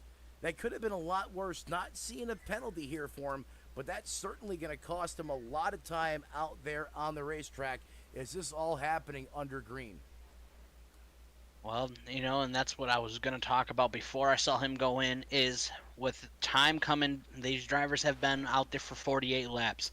Now it's crunch time. You do not want to make a mistake coming in. You want to enter perfectly, do not get a speeding penalty, and you do not want to miss your box. If you could hit that and ace every single, every part about that pit strategy, you have a really good chance to make it to the end. And that's one thing Wayne does not want to do, is make a mistake. You're absolutely right. Well said. I could not agree with you more. And very rarely does Wayne make a mistake in that race car. Usually, he doesn't have his cage rattled very easily either. Just one mentally sound, mentally tough driver out there on the racetrack each and every Wednesday night. And as part, he's part of the reason why Bad Boy Racing is such a dominant force, is the driver of that number 8. I could perhaps like to see a different team on his race car, but hey, he's a football fan. I love football myself, so hey, if the Cowboys it is, then the Cowboys it is. I just don't like them because they kicked my butt, in the 90s. They beat us like 3 times in a row in the Super Bowl. Yeah, I have to give him credit on that, but the team that I would love to see on it's because I'm a Michigan guy, even though that, we all know how the Lions are, but you got to put the nice line on it. Hey, you know what? I don't think you're the same old Lions anymore. Think about what's happened here. You have MCDC, you got Motor City Dan Campbell, right? He said when he came in to the league, he was going to be a lion. He's going to bite your one kneecap, and then he's going to come over there and bite your other kneecap off. And that's basically what this man has done. Some of it has been sheer luck. I seen him on the Pat McAfee show doing an interview, and he basically said last season that gutsy 4th and 13 call, they went forward on the pass play. He actually said he was watching the crowd do the wave up in section 122, wasn't paying attention to what the offensive coordinator was asking him, and said, the next thing he knows, they're running a pass play out of 4th and 13. The good news is it worked, though. But I don't think it's the same old Lions anymore. I think that team is going to do very well this year. Jared Goff playing great football. And I think we got a yellow out. Caution on the racetrack as we start talking a little football psychology here in honor of Warren Young. This really could be a game changer here, as you are now within, you can make it from here territory. Everyone probably going to come down, put 4 tires, 2 Kansas Sunoco Racing fuel in it, and see who can be the king of the hill when all is said and done.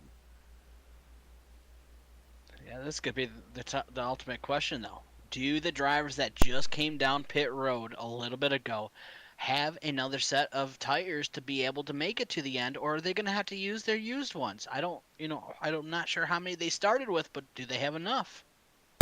Well, I guess we're gonna find out if anyone's saved a set right now. This is really where it'd be your time to shine, especially, if you're off in the race pace department just a little bit. But if you're close on fuel, you might as well come down pit road, top off on, fill up on Sunoco Racing fuel here. And while they're fueling up on Sunoco Racing fuel, we're gonna step away one more time here live on SRM as they complete some pit stops on pit road. We're going to pay some bills. We'll be back with nonstop coverage the rest of the way through. We'll be back momentarily. And clear. All right, got 2 minutes and 30 seconds, and we'll bring you back in. And thanks once again, man, for coming up here. I'm having a blast working with you again.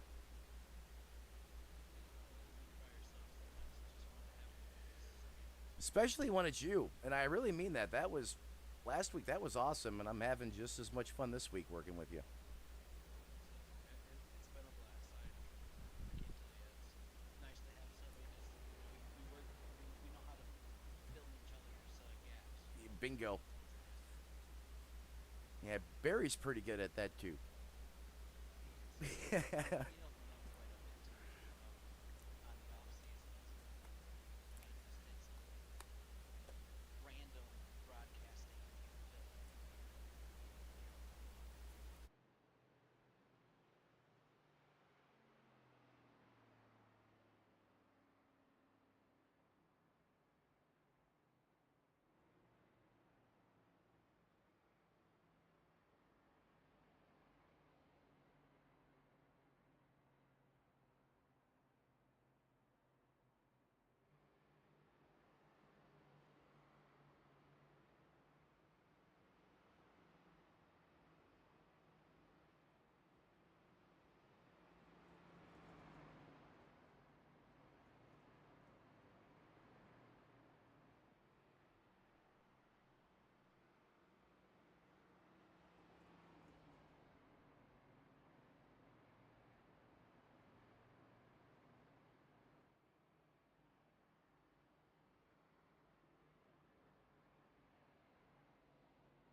Race fans, welcome back live on SRM.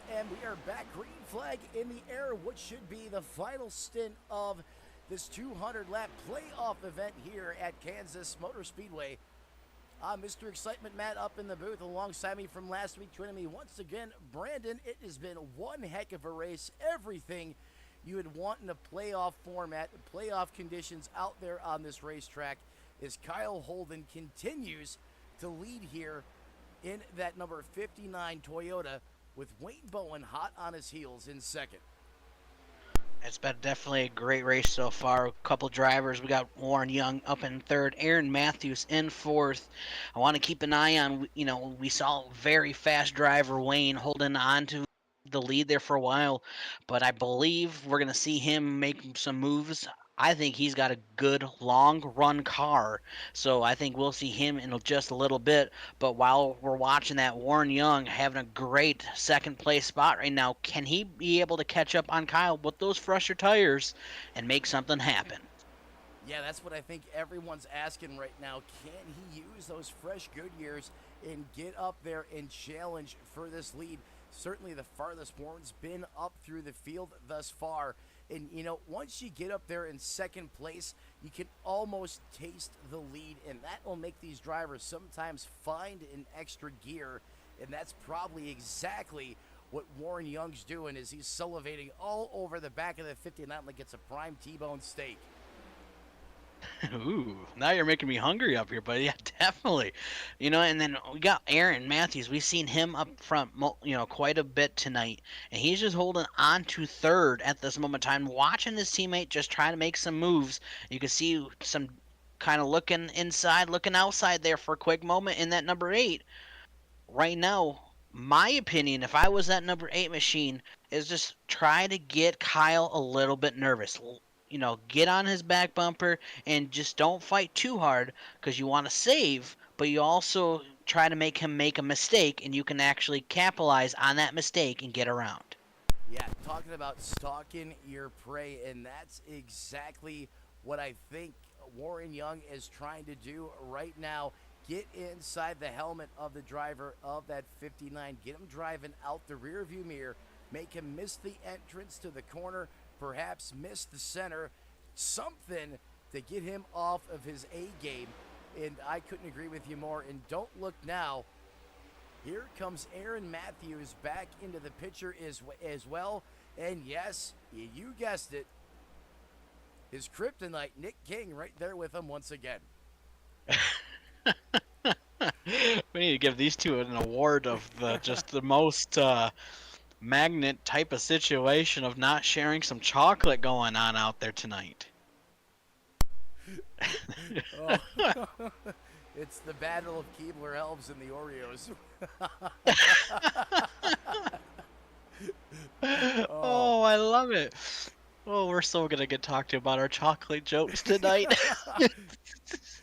Hey, and we didn't say anything wrong. We're just saying they're good friends, that they can sit on pit road and share a box of chocolates before they get in the race car and go out there and do battle.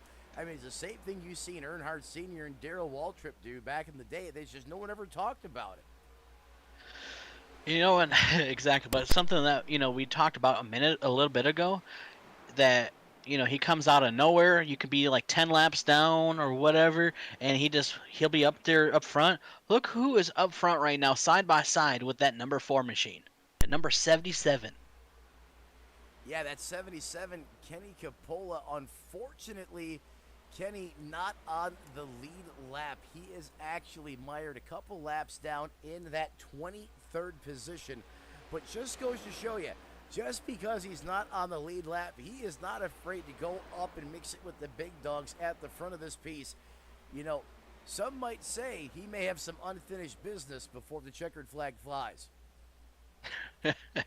Well, he's gonna show us. He's gonna be he's showing you, hey guys, I don't care if I'm gonna do this. I don't care if I'm laps down. I'm gonna give you a battle. I'm gonna interrupt as much as things I can, because why not? We're in the chase. We're in the playoffs. We're in the playoffs basically. Let's go for it. Yeah, as we go on board right now with Mr. Excitement himself, Kenny Capola. Oh, as he gets into it there with the 5. of Aaron Matthews. They trade some paint. As we go on board the GoPro camera, you can see just how congested it is out here on the racetrack. Now working lap 160. Is Nick King thinking about putting it 3 wide? He thought about it for a second as Kenny comes down, slams the door on the 5 of Matthews. You know what that was? That was Aaron saying, sorry, I am not sharing my chocolate. Only Nick and I can have the chocolate. You cannot join our chocolate game. Well, we can go to the Waffle House and share some hash browns afterwards, though. But heck yeah, the Waffle House.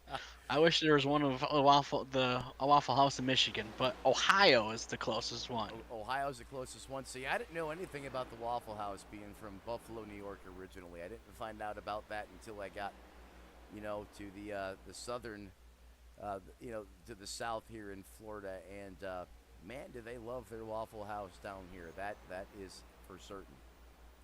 But yeah, but look at this. Kyler right now, he's got some company. He's got 2 cars right now in front of him battling for lap traffic, the 77 and the number 1, while right now Kyle is probably not liking to see this at all. He's like, come on, guys. He wants that fresh air, and right now he's in the dirty air. Well, he's in the dirty air because, well, Kenny Capola's putting him in it right now pretty much. He went up there, got his lap back the hard way. Is now Kenny's just charging on past these guys as he's going after Brandon Bikey. That actually is a battle for position. This all going on ahead of the leader of the race. The leader is the 59. Right there coming into the frame with Nick King hot on his trail in the 4. The Warrior Wraps Ford Mustang. Warren Young currently runs in that 3rd place position.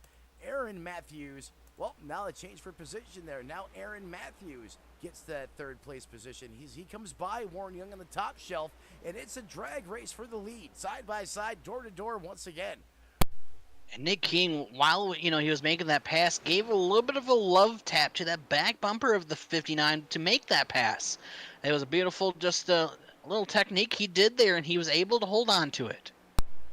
Well, let me ask you a question about love taps for the leader, love taps of love out there on the racetrack late in the race. Are you a fan of that, or are you, if you're in the cockpit of that race car, are you saying, not today, not right now, let's not do this? It's kind of one of those, you're damned if you do and you're damned if you don't, in a way. Honestly, well, it's because at one point you're like, yes, I want to give you that love tap, say, hey, I'm here, get out of my way, or I'm gonna fight you hard. But then again, you're like, please don't. Let's keep it straight. Let's keep it. We're in 2 good spots right now. Let's just keep going. But it's just at that point, what do you do? Well, I'll tell you what, who's saying, hey, we're at a good spot right now. That's Nick King as he carries the torch once again out in front as he steals it from the 59 of Kyle Holden. He did. It was great battling. Great battling, and he also got a great battle just in front of the leaders for position in Kenny Capola in the 77 and Brandon Bikey in the number 1 car. And I bet you right now, Nick King is not, in a way, he doesn't want to see this because mistakes can happen. But this battle, the battle in front is actually happening farther and farther. They're actually, the lap traffic are pulling away from Nick King, so it's not as bad, but still a nerve-wracking situation knowing, hey, I'm the leader and I'm watching the battle in front and I got people coming behind me. It's a tough spot right now, but it's the playoffs. You can't. It's not a give or take anymore. It's I need a take. That's right. It's give and takes a big part of racing, right? Especially in the early going to survive the attrition that happens out there on the racetrack. But then there comes a time in the race where that goes out the window, and it's all about you, your sponsors, and your race team. And that mode has flipped the switch now, especially inside that number 4 Warrior Wraps Ford Mustang. I'll tell you what, the other thing that's probably going in Nick King's favor right now, those 2 cars just in front of him, he's probably getting a little bit of draft help as well. Yeah, I think that's also helping. But what also doesn't what probably doesn't like is when they go in the corner. Watch, they're gonna prove me wrong. They go totally different ways. One's up high, one's down low, and Nick's been riding that middle line. While I keep saying that, Kyle has been looking, Oh, lurking. Oh, and touches. comes up, gives him a bump once again right there in the rear quarter panel, and coming into the screen with the head of steam on the high side of the racetrack. Aaron Matthews starting to run the 59 down as well. You know how we were talking about the love tap? That's the other thing about the pros and cons. You give somebody a love tap, they're probably going to do it right back at you, and that's what just happened. Nick gave him a little bit of a love tap earlier. Now Kyle gave him a little bit of a love tap now. That's where it's dicey. Do you want to give somebody a love tap and know that it might come back and bite you? Yeah, well said. I could not agree with it more. Because, hey, if you're going to dish it out, you got to be able to take it, too. You got to be on the receiving end every once in a while. It's like when you use the chrome horn, a.k.a. the front bumper. If you deploy it too early, it could come back to haunt you later on in the race, really, when it counts. So we continue to see this dogfight here at the front of this piece between Nick King, Kyle Holden, Aaron Matthews, and Wayne Bowen. That's the top three, top four as they run right now. Any of these guys within striking distance to win this thing. We just watched the 77 push the number one while Nick is on the inside. Yeah, Kenny Capola's got his own show going on just ahead of the leaders here on the racetrack.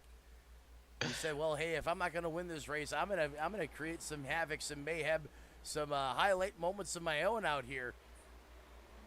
Why not? Might as well go for it. He's already showed us he can stay. Did he just have to cut you off there? Did he just block the 59?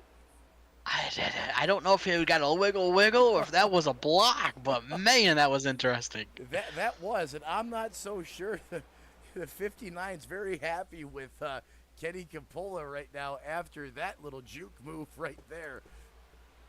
But that could have been the block though, because the 77 and the 4 are two teammates. Why, hey, was that a little bit of a help? Well, we've seen this before in racing.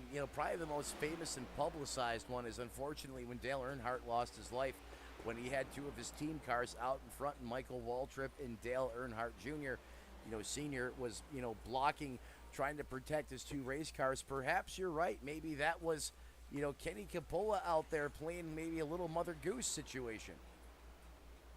I would say that's probably what it is, and we have a caution out on the track at this moment of time.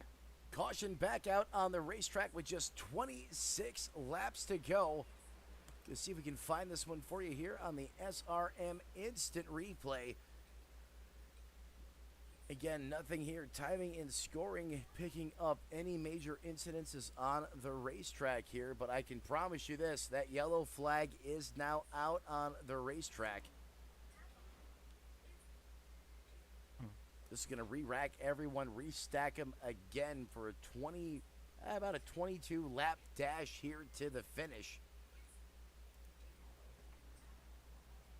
Yeah, I'm not seeing any cautions. I was kind of looking back if something was thrown, and I'm not seeing anything out there at the moment of time. Yeah, I'm not either. Perhaps maybe someone took a chapter out of Michael Waltrip's playbook and threw their water bottle out there on the racing surface. That could be, or you could have the broadcaster's curse and have the broadcaster decide to throw a yellow out for no reason during a race. That could be the possibility. You got me. I got race control. I'm in race controls here. That was the code word. As you can see, everyone at the front of this piece coming down pit road once again. There's the 4, Nick King. He hits his pit box. Kyle Holden locks it down in the 59 right. Everyone coming to pit road again as it's a mad scatter down pit road as it becomes the popular place once again here at Kansas. I think I know what it was, Matt. Was it Nick King or was it Aaron Matthews sharing their chocolate with you to throw that out there? That's what it was. We found it out. You got me. Caught me red-handed or chocolate-handed, I should say. You got me, bud. Oh, Nick King with a beautiful takeoff out of pit road leads everybody off of pit road there. Yeah, Nick King and the number 4 Warrior Raps is going to win the battle of pit road. Kyle Holden's going to come off pit road there in that second place position. Wayne Bowen in third. Aaron Matthews in fourth. Warren Young in fifth. Chris Davis in that sixth place position. Justin Belmonte in seventh. Shane P. Davis in eighth. Jeff Carson in ninth. And Jordan Schmeets currently in 10th as we get set for an old school Friday night dash here to the end of the scheduled 200 laps here from Kansas. And I think now this is where it's going to be very intense because we got some hungry drivers going to be wanting themselves a win tonight. Going into the play or not, we're in the playoffs, but going into our next stages. Everybody wants to lock themselves in, and that's what the biggest key is to do. Who's going to be able to do it, and who's going to be able to either win themselves in or do it by the points. Yeah, there's a couple ways you can go about this. You're absolutely right. You can go after it from a points perspective. You can expose the system, kind of like Matt Crafton did in the Truck Series. Or you can go out there and just go after all-out wins, which I feel is the best way to secure your position and go out there and get it done. 100% each and every time I'm asked that question, I would love to see these drivers go out there and just put their hands on the steering wheel, bite down, take some grit, and go out there and get the green flag, or they get that checkered flag each and every time. I could not agree with you more. Most definitely. Well, looking at these playoff standings, as of last week, Shane Davis, gets himself to advance. Kenny holding on to second with 2094. We got Wayne holding on to third with a 2058. Randy Mullins with a 2052 for fourth.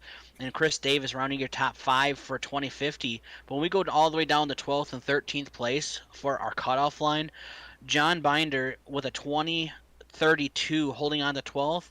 Darren Mills is only 2 points away for 13th. Warren Young only 5 points. Actually, he's tied with only 5 points away with Chris Spear for 14th and 15th. So it's going to be a close game for that cutoff point. Yeah, it absolutely is. And that, let's be honest, I mean, that battle got started the minute the regular season was over, and it's only going to pick up and get more intense from here. I'm going to say very intense because I don't have words for it. Yeah, never mind. We're going to change the subject. Sometimes when you're at the at the peak of all this high octane racing on the racetrack, sometimes you can just become stifled by it because you just don't know. You've seen it all. You don't know what to think. What can happen now is that green flag goes back in the air. What a restart there by the 4 Nick King. Little pushing on the top shelf. Aaron Matthews gives the business to the back of his teammate as he tries to help them both advance towards the front of this piece.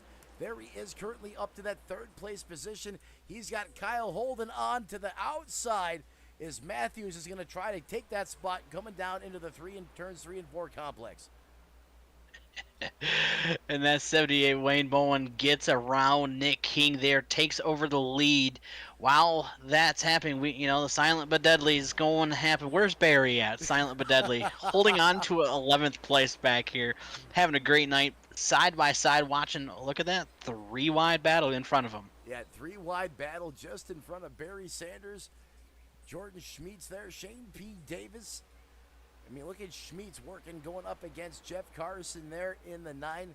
There's the 6 of Justin Belmonte, who had that pit road miscue there, as well as had some action, got caught into some calamity on the racetrack as he's continuing to try to rebound, as he's up there in that 10th position right now. Barry Sanders just outside of the top 10 in that 11th place position in that RS Button Boxes Chevrolet. How about our buddy John Binder in that 33?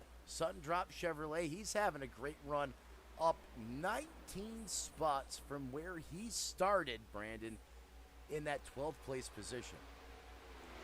He's definitely had a great night so far, doing what he has to do to get those points in, just have a, you know, best time. And you know what's funny is when we're just talking about him, John just ran a 30.594, and my indicator saying that was the fastest lap out there.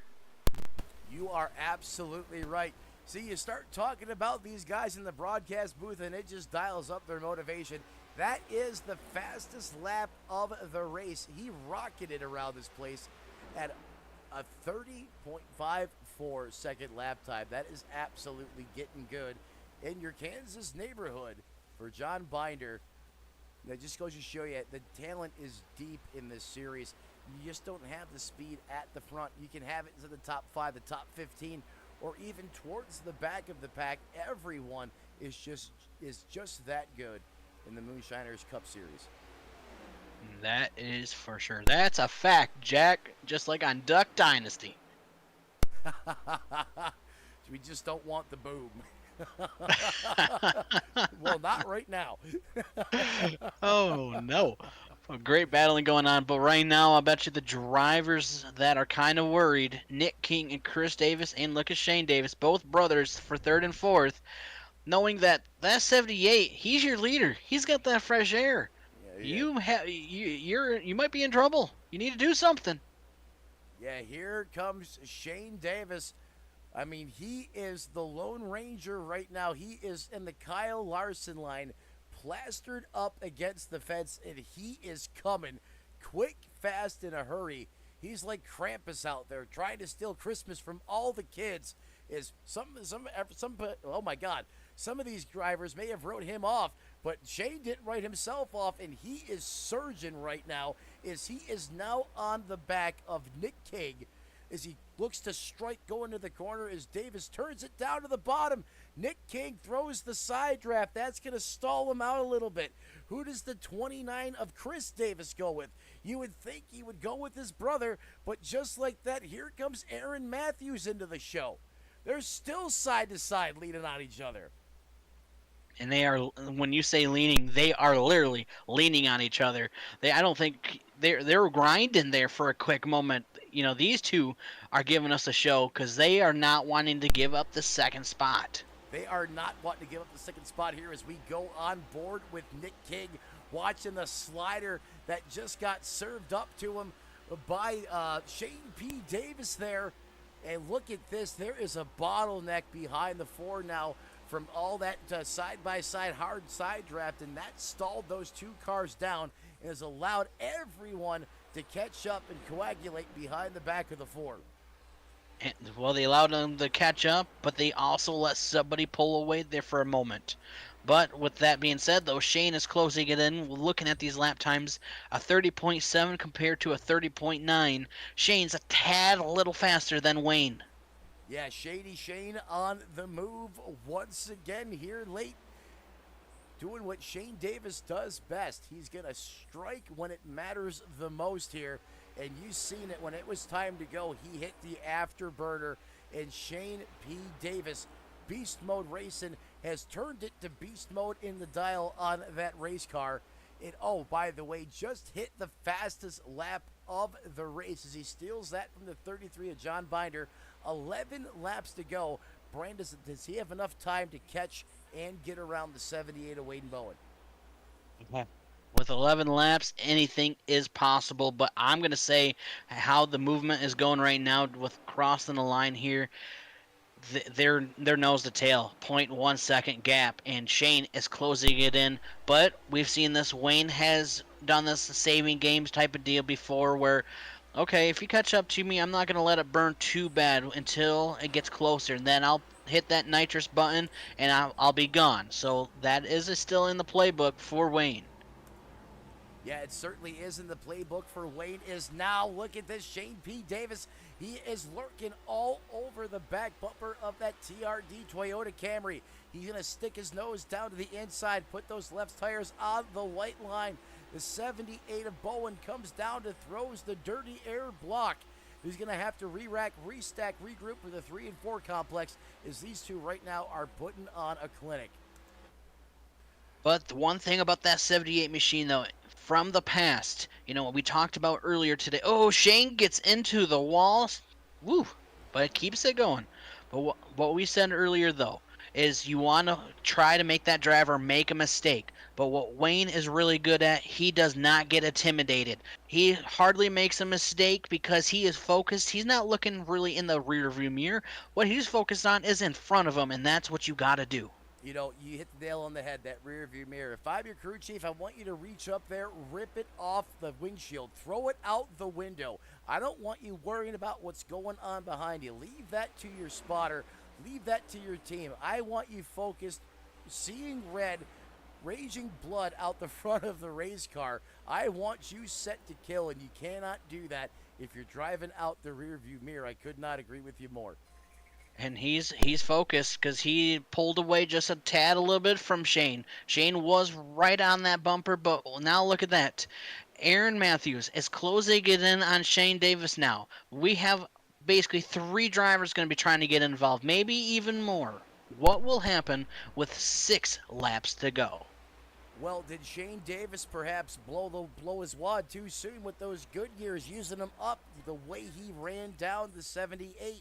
Or was the 78 of Wayne Bowen holding back? I can tell you right now, last time by, Wayne Bowen ran a 31:10 to Shane Davis's 31:26. Aaron Matthews faster than Shane Davis at a 31:16. So what you're saying is reflecting on in the times as well. Aaron Matthews is coming. Is he going to throw his hat in the ring with just 5 laps to go? Handshake lap. Well, Aaron's pretty much in a decent spot, though. He's not too far away. He's at that point. Let them battle it out. That's what he's watching right now with Shane and Wayne. Let them use their tires. Let them, and Aaron's been hiding up in that high line compared to the low line. He may have something for us just when we come into 4 laps to go.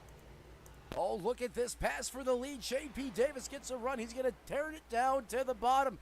He is eating in the neighborhood really good right now on the bottom. He's going to pull the slider right up in front of Bowen with the power move. Does not have the momentum to try and cross him over. Shane P. Davis to the lead, coming to the stripe now. Just 4 laps remaining in competition. That was a beautiful move that he had to do there. He had to make a move right now because of Wayne gets in the wall just a tad, a little bit, just scrapes it. But they had to do a move because they knew that number 5, if their crew chief or their spotters were saying 5 was coming. Oh, yeah, 5 was coming quick, fast, and in a hurry as we go on board with Shane P. Davis taking a look back at the battle with Wayne Bowen and Aaron Matthews. That is really heating up for that second place position.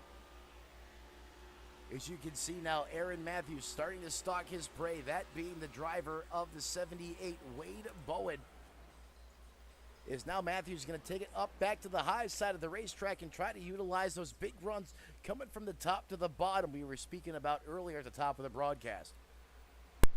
Well, we're just coming out of into turn 3, coming out of turn 4, bringing out to the white flag here tonight. Man, ladies and gentlemen, here is for one more time around. Matt, what is going to happen? Well, I'll tell you what's going to happen. Shane P. Davis is going to try and run the fastest qualifying laps that he possibly can around this 1.5-mile facility one more time. He's going to take it wide off of turns 1 and 2. Down the backstretch, he's going to carry it all the way out to the wall as he's going to try and keep this car wound up, carrying the most momentum as he possibly can through the 3 and 4 complex, just a half a lane off the bottom.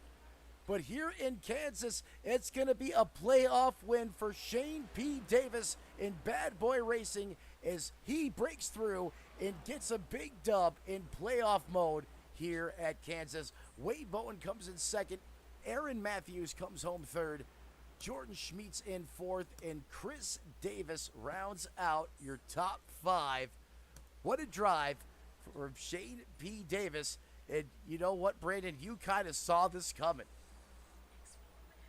It was phenomenal. Everybody did a great job.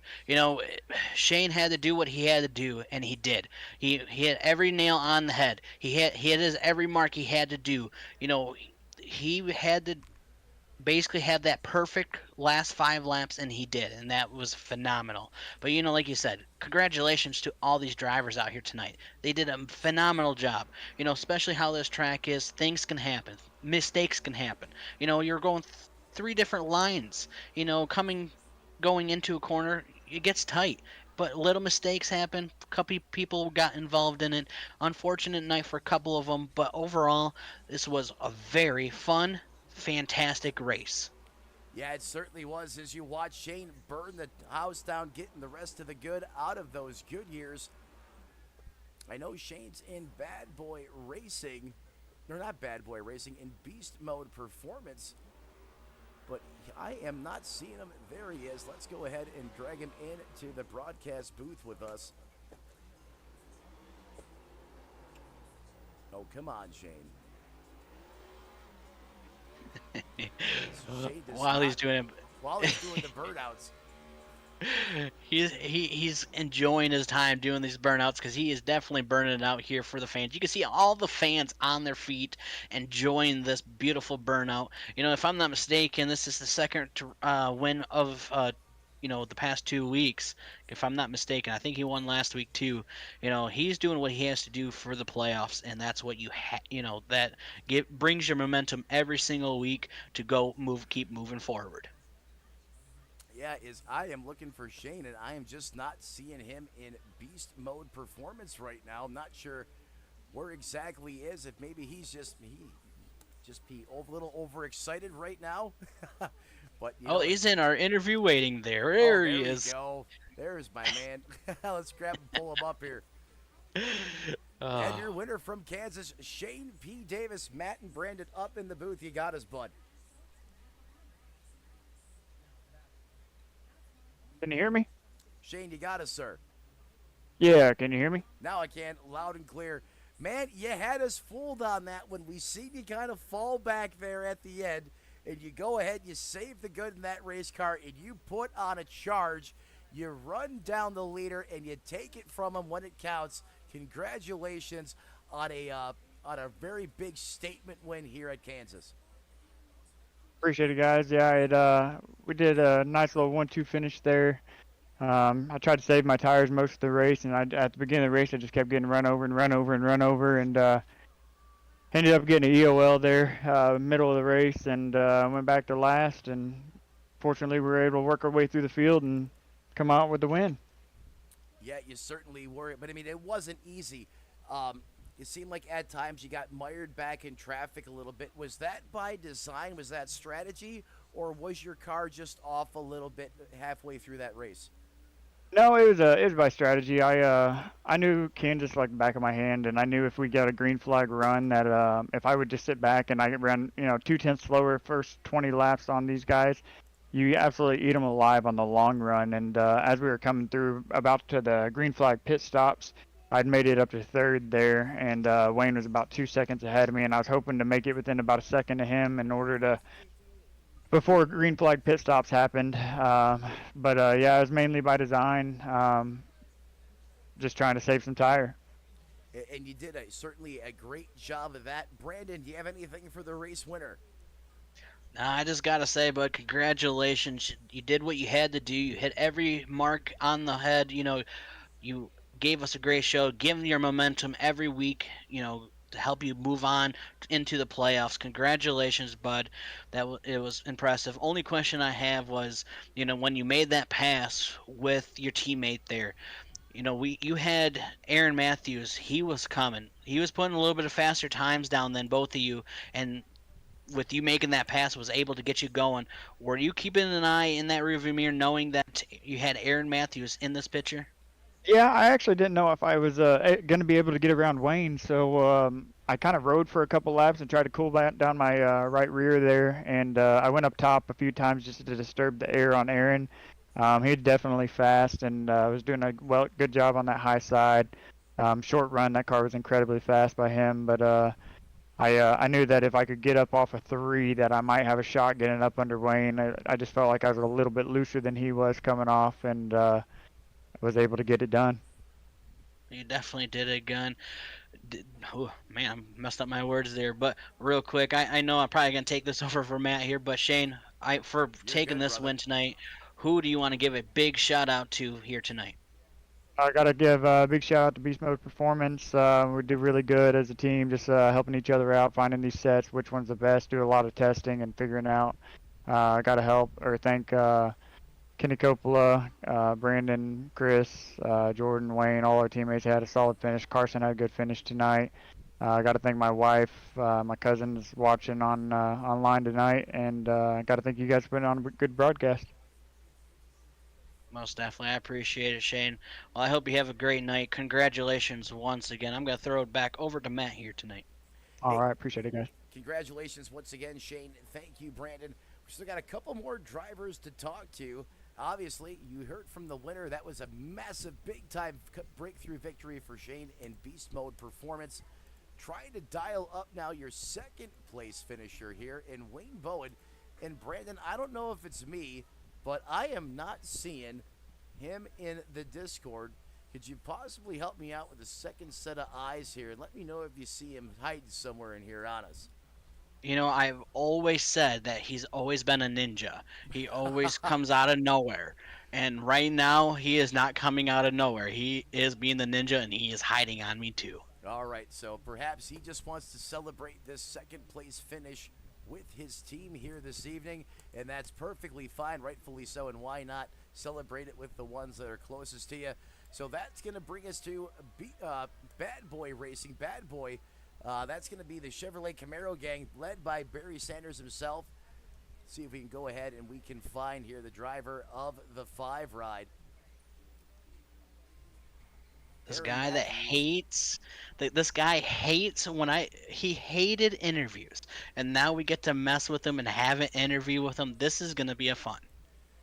Absolutely is going to be fun. Aaron Matthews, Matt and Brandon up in the booth. You got us, bud. Yes, sir. Well, hey, man, first of all, congratulations on that third place finish. You know, Brandon and I were talking about momentum and what it can do for not only a driver, but a team on the verge of entering the playoffs. And here you are right back again in that podium position. How much did that win at Daytona mean for you, and are you riding that wave right now? Oh yeah, I'm still riding it. Hope I can ride it right on through Bristol too. Hey man, if the wave fits, man, if you're vibing and you're out there on the racetrack doing what you're doing right now, keep it on going, man. Talk to me about the racetrack though. Did that track change a lot from the drop of the green flag to the checkered flag? Did you have to stay on top of how that track was changing tonight? Man, I had to chase that car all night long. I was watching the temperature; it would change, it'd fluctuate, 4 or 5 degrees, and that just for some reason made all the difference in the world for me. Some guys may not have taken it as bad, but me, I chased it all night. It looked like that at times, and it talked to me about your partner in crime there. I mean, you and Nick King, it seems like you guys could not get away from each other. The race and the battle was epic. You must be worn out after that. I'm tired, and I love racing Nick King. He's a dirt racer like myself, and we can lean on each other pretty hard and be respectful about it and not wreck each other. But he makes it fun. You know what? That's a great point. You can put on a great race and have everyone, just going lights out. Watching you two throw haymakers at each other. The slide jobs, this and that. But you do it with style. You do it with finesse. And you do it with respect. You don't have to put a car or a car in the wall or wad one up to put on a great show. And that's what you and Nick King do. It seems like almost every Wednesday night. You mentioned Bristol. How's your short track game? Let's not talk about it. The last time someone said that in this league, they wound up in victory lane. Well, hope it holds true next week. Well, hey, Brandon, anything for Aaron before we cut him loose? Well, the guy that always says I'm not gonna do good this race, or I'm not good at interviews, and always gets a chance to have an interview with us is. It's always a pleasure to have Aaron in the booth and talk to him. But Aaron, congratulations, well deserved. It was like Matt said. That's what I was gonna talk to you about was you and Nick. It was just every time we looked, we're like, the duel is back together again. And I feel like there was a magnet in between you guys, and you guys worked very well together, gave each other space, but you also gave each other that competition, and it was phenomenal. So congrats on that. It was fun. So with that being said, Aaron, but who do you have to give a shout out to tonight? Oh, I gotta think all about sheet metal. They've been with me all year. Greener retires. Those guys, they like to come hang out and watch the race. RS button boxes. I've seemed to forget them a few times here lately. Uh, Jay Crawford Builders. Those guys, gotta thank them. And the Bad Boy Race and Warren and Barry and Hunter and all those guys. Well, it's a big team effort, and that's what it takes anymore. It's everybody gets together, puts in this effort to make the cars fast. Well, there he is, ladies and gentlemen, your third place finisher tonight, riding the momentum from the big Daytona win. Wants to carry that wave right on into the short track section of this playoff next week as we head into Bristol. Third place finisher once again, Aaron Matthews. Well, ladies and gentlemen, once again, we have come to that point in time of the evening. Gonna go ahead, Brandon, and let's pull up our race results this evening. Your winner here tonight from Kansas in surprise but yet dominating fashion at the end as he took over the lead by storm with just multiple laps remaining. Shane P. Davis. Wayne Bowen comes home second. You just heard from the Bad Boys Racing Man, the three of Aaron Matthews. Jordan Schmitz comes home fourth. Fifth belongs to Chris Davis. In sixth, the HMFIC, Barry Sanders himself. Seventh belongs to Jeff Carson. Warren Young in eighth. Ninth belongs to Kyle Holden. And rounding out your top 10, Nick Cage, John Binder, Justin Belmonte, Jeff Taylor, Caden Northright, and Nicholas Atwood round out your top 15. 16th belongs to Paul Gillimore. 17th, Paul Whitley. And 18th belongs to Randy Mullins. Moving on down through the list, 19th belongs to Chris Spear. Brandon Blakey comes home 20th. Jamison Middlemiss 21st. Kenny Capola 22nd. 23rd, Hunter Carmichael. Tim Wortman Jr. rounds out your top 24. 25th, Darren Mills. Darren Mullins 26th. In 27th, Chad Sullivan. Stephen Gibson Jr. comes home 28th. And rounding out the 29 starters here tonight, Bobby Justice, certainly last but not least, comes home in that 29th place position. Well, Brandon, last week you were so influential, you were so helpful, instrumental with that big time memorial broadcast for Tony Trapasso last week. Again, from myself, all of us at SRM, so thankful you were able to help us out with such an awesome production. You and I both said we had a great time last week, and here we go again. The opportunity presents itself, and once again, couldn't think to be of a better place on a Wednesday night with the Moonshiners on the racetrack and you in the broadcast booth again with me, sir. Greatly appreciated. I appreciate it, bud. Letting me come up here and help you out with this show tonight. It was definitely a blast. It's always a blast to be up here with you, Matt. It's last week and this week. It's been fun. I hope the fans out there enjoy it too. I hope everybody has a great rest of the night. And thank you again, Matt. Hey, thank you, Brendan. We appreciate you. Well, like all good things, ladies and gentlemen, all good things must come to an end, including this broadcast. Want to thank everyone for tuning in right here live on SRM. Before we cut you loose and everyone goes to bed tonight, I want you to think about one thing. Do us all a favor, and please do not play in traffic. Good night, everybody.